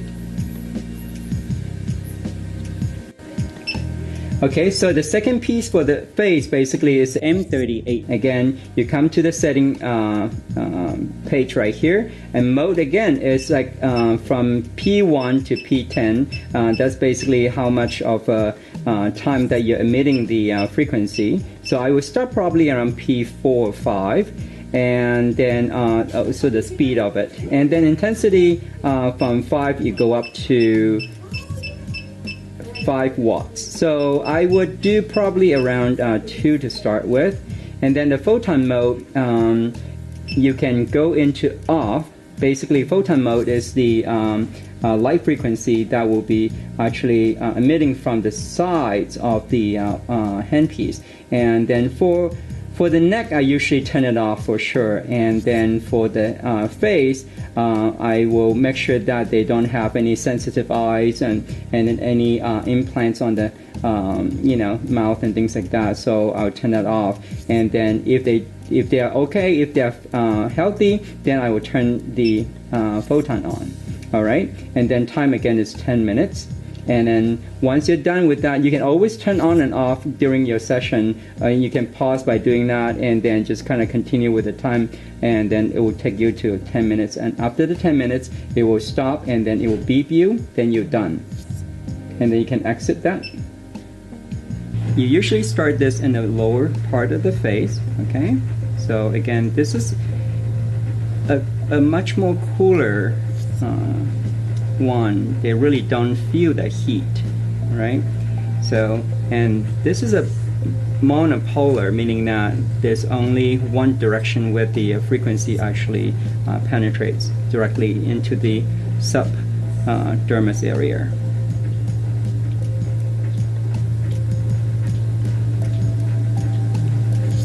And again, the motion basically is straight lines, and then you can do a triangle,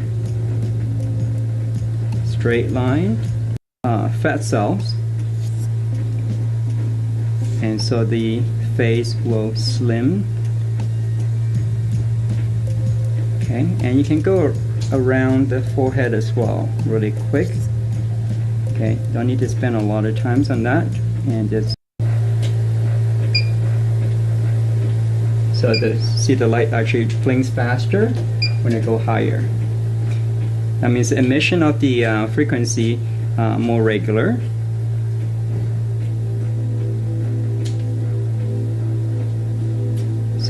the light is not harmful enough that it's going to damage the eye, so it's still okay to actually go around the eyes. So lifting up, always apply. So once you're done, the machine will stop by itself, and then you're done with that part of the face. Yeah, basically once you're done with that side of the face, you're going to repeat the same steps on the other side of the face. So basically this whole treatment is going to be 30 minutes. And they'll be done. And then basically you can also, in the daytime, you can apply the SPF moisturizer. At night, you can just use any simple moisturizer, it's fine. Okay, so that's that one. And now I wanted to see about that fox eye thread lift. Well, let's see, thread lift. Just, I don't know if it's thread lift. Procedure. Okay, let's see what that's about. It's injected. Yeah, it's looking a little scary. She told me she was studying that. We'll see this one second. Let's see the procedure first. Oops, my facelift before and after. That's for a facelift. Let me see. Don't do this. Surgeon reacts to DIY. Oh, do it yourself. No, do it yourself. Don't do it. Now, non-surgical facelifts work with PDO. Ooh, it looks scary. Ah! I don't think I'm going to do it. No surgery. Thread lift. Yeah, I don't know. Mid and lower face thread journey. Okay, if you guys can stomach this, now you can already tell. If you can't stomach this, then click out for now. I should put a warning. I wonder if you know what I'm going to do, you guys? I'm going to end this because this one looks very scary. Some people may not have the stomach for it, and I would hate for someone to come in and not be prepared, and suddenly they come in and he sees something being done like that. So I'm going to end this and restart a new what do you call it? A new stream. Plus this one's gotten very long. Okay? So, and also since a lot of people appear to be interested in aesthetic procedures and stuff, the new stream will have that title, and so more people might come in because they're interested in that. All right, so I'll see you guys. I hope you come back. Please do. And we're going to watch the thread lift procedure. Okay, see you. How do I end it? I guess I click here. Okay, see you guys in a minute, I hope. Please come back. Please do. Okay, bye.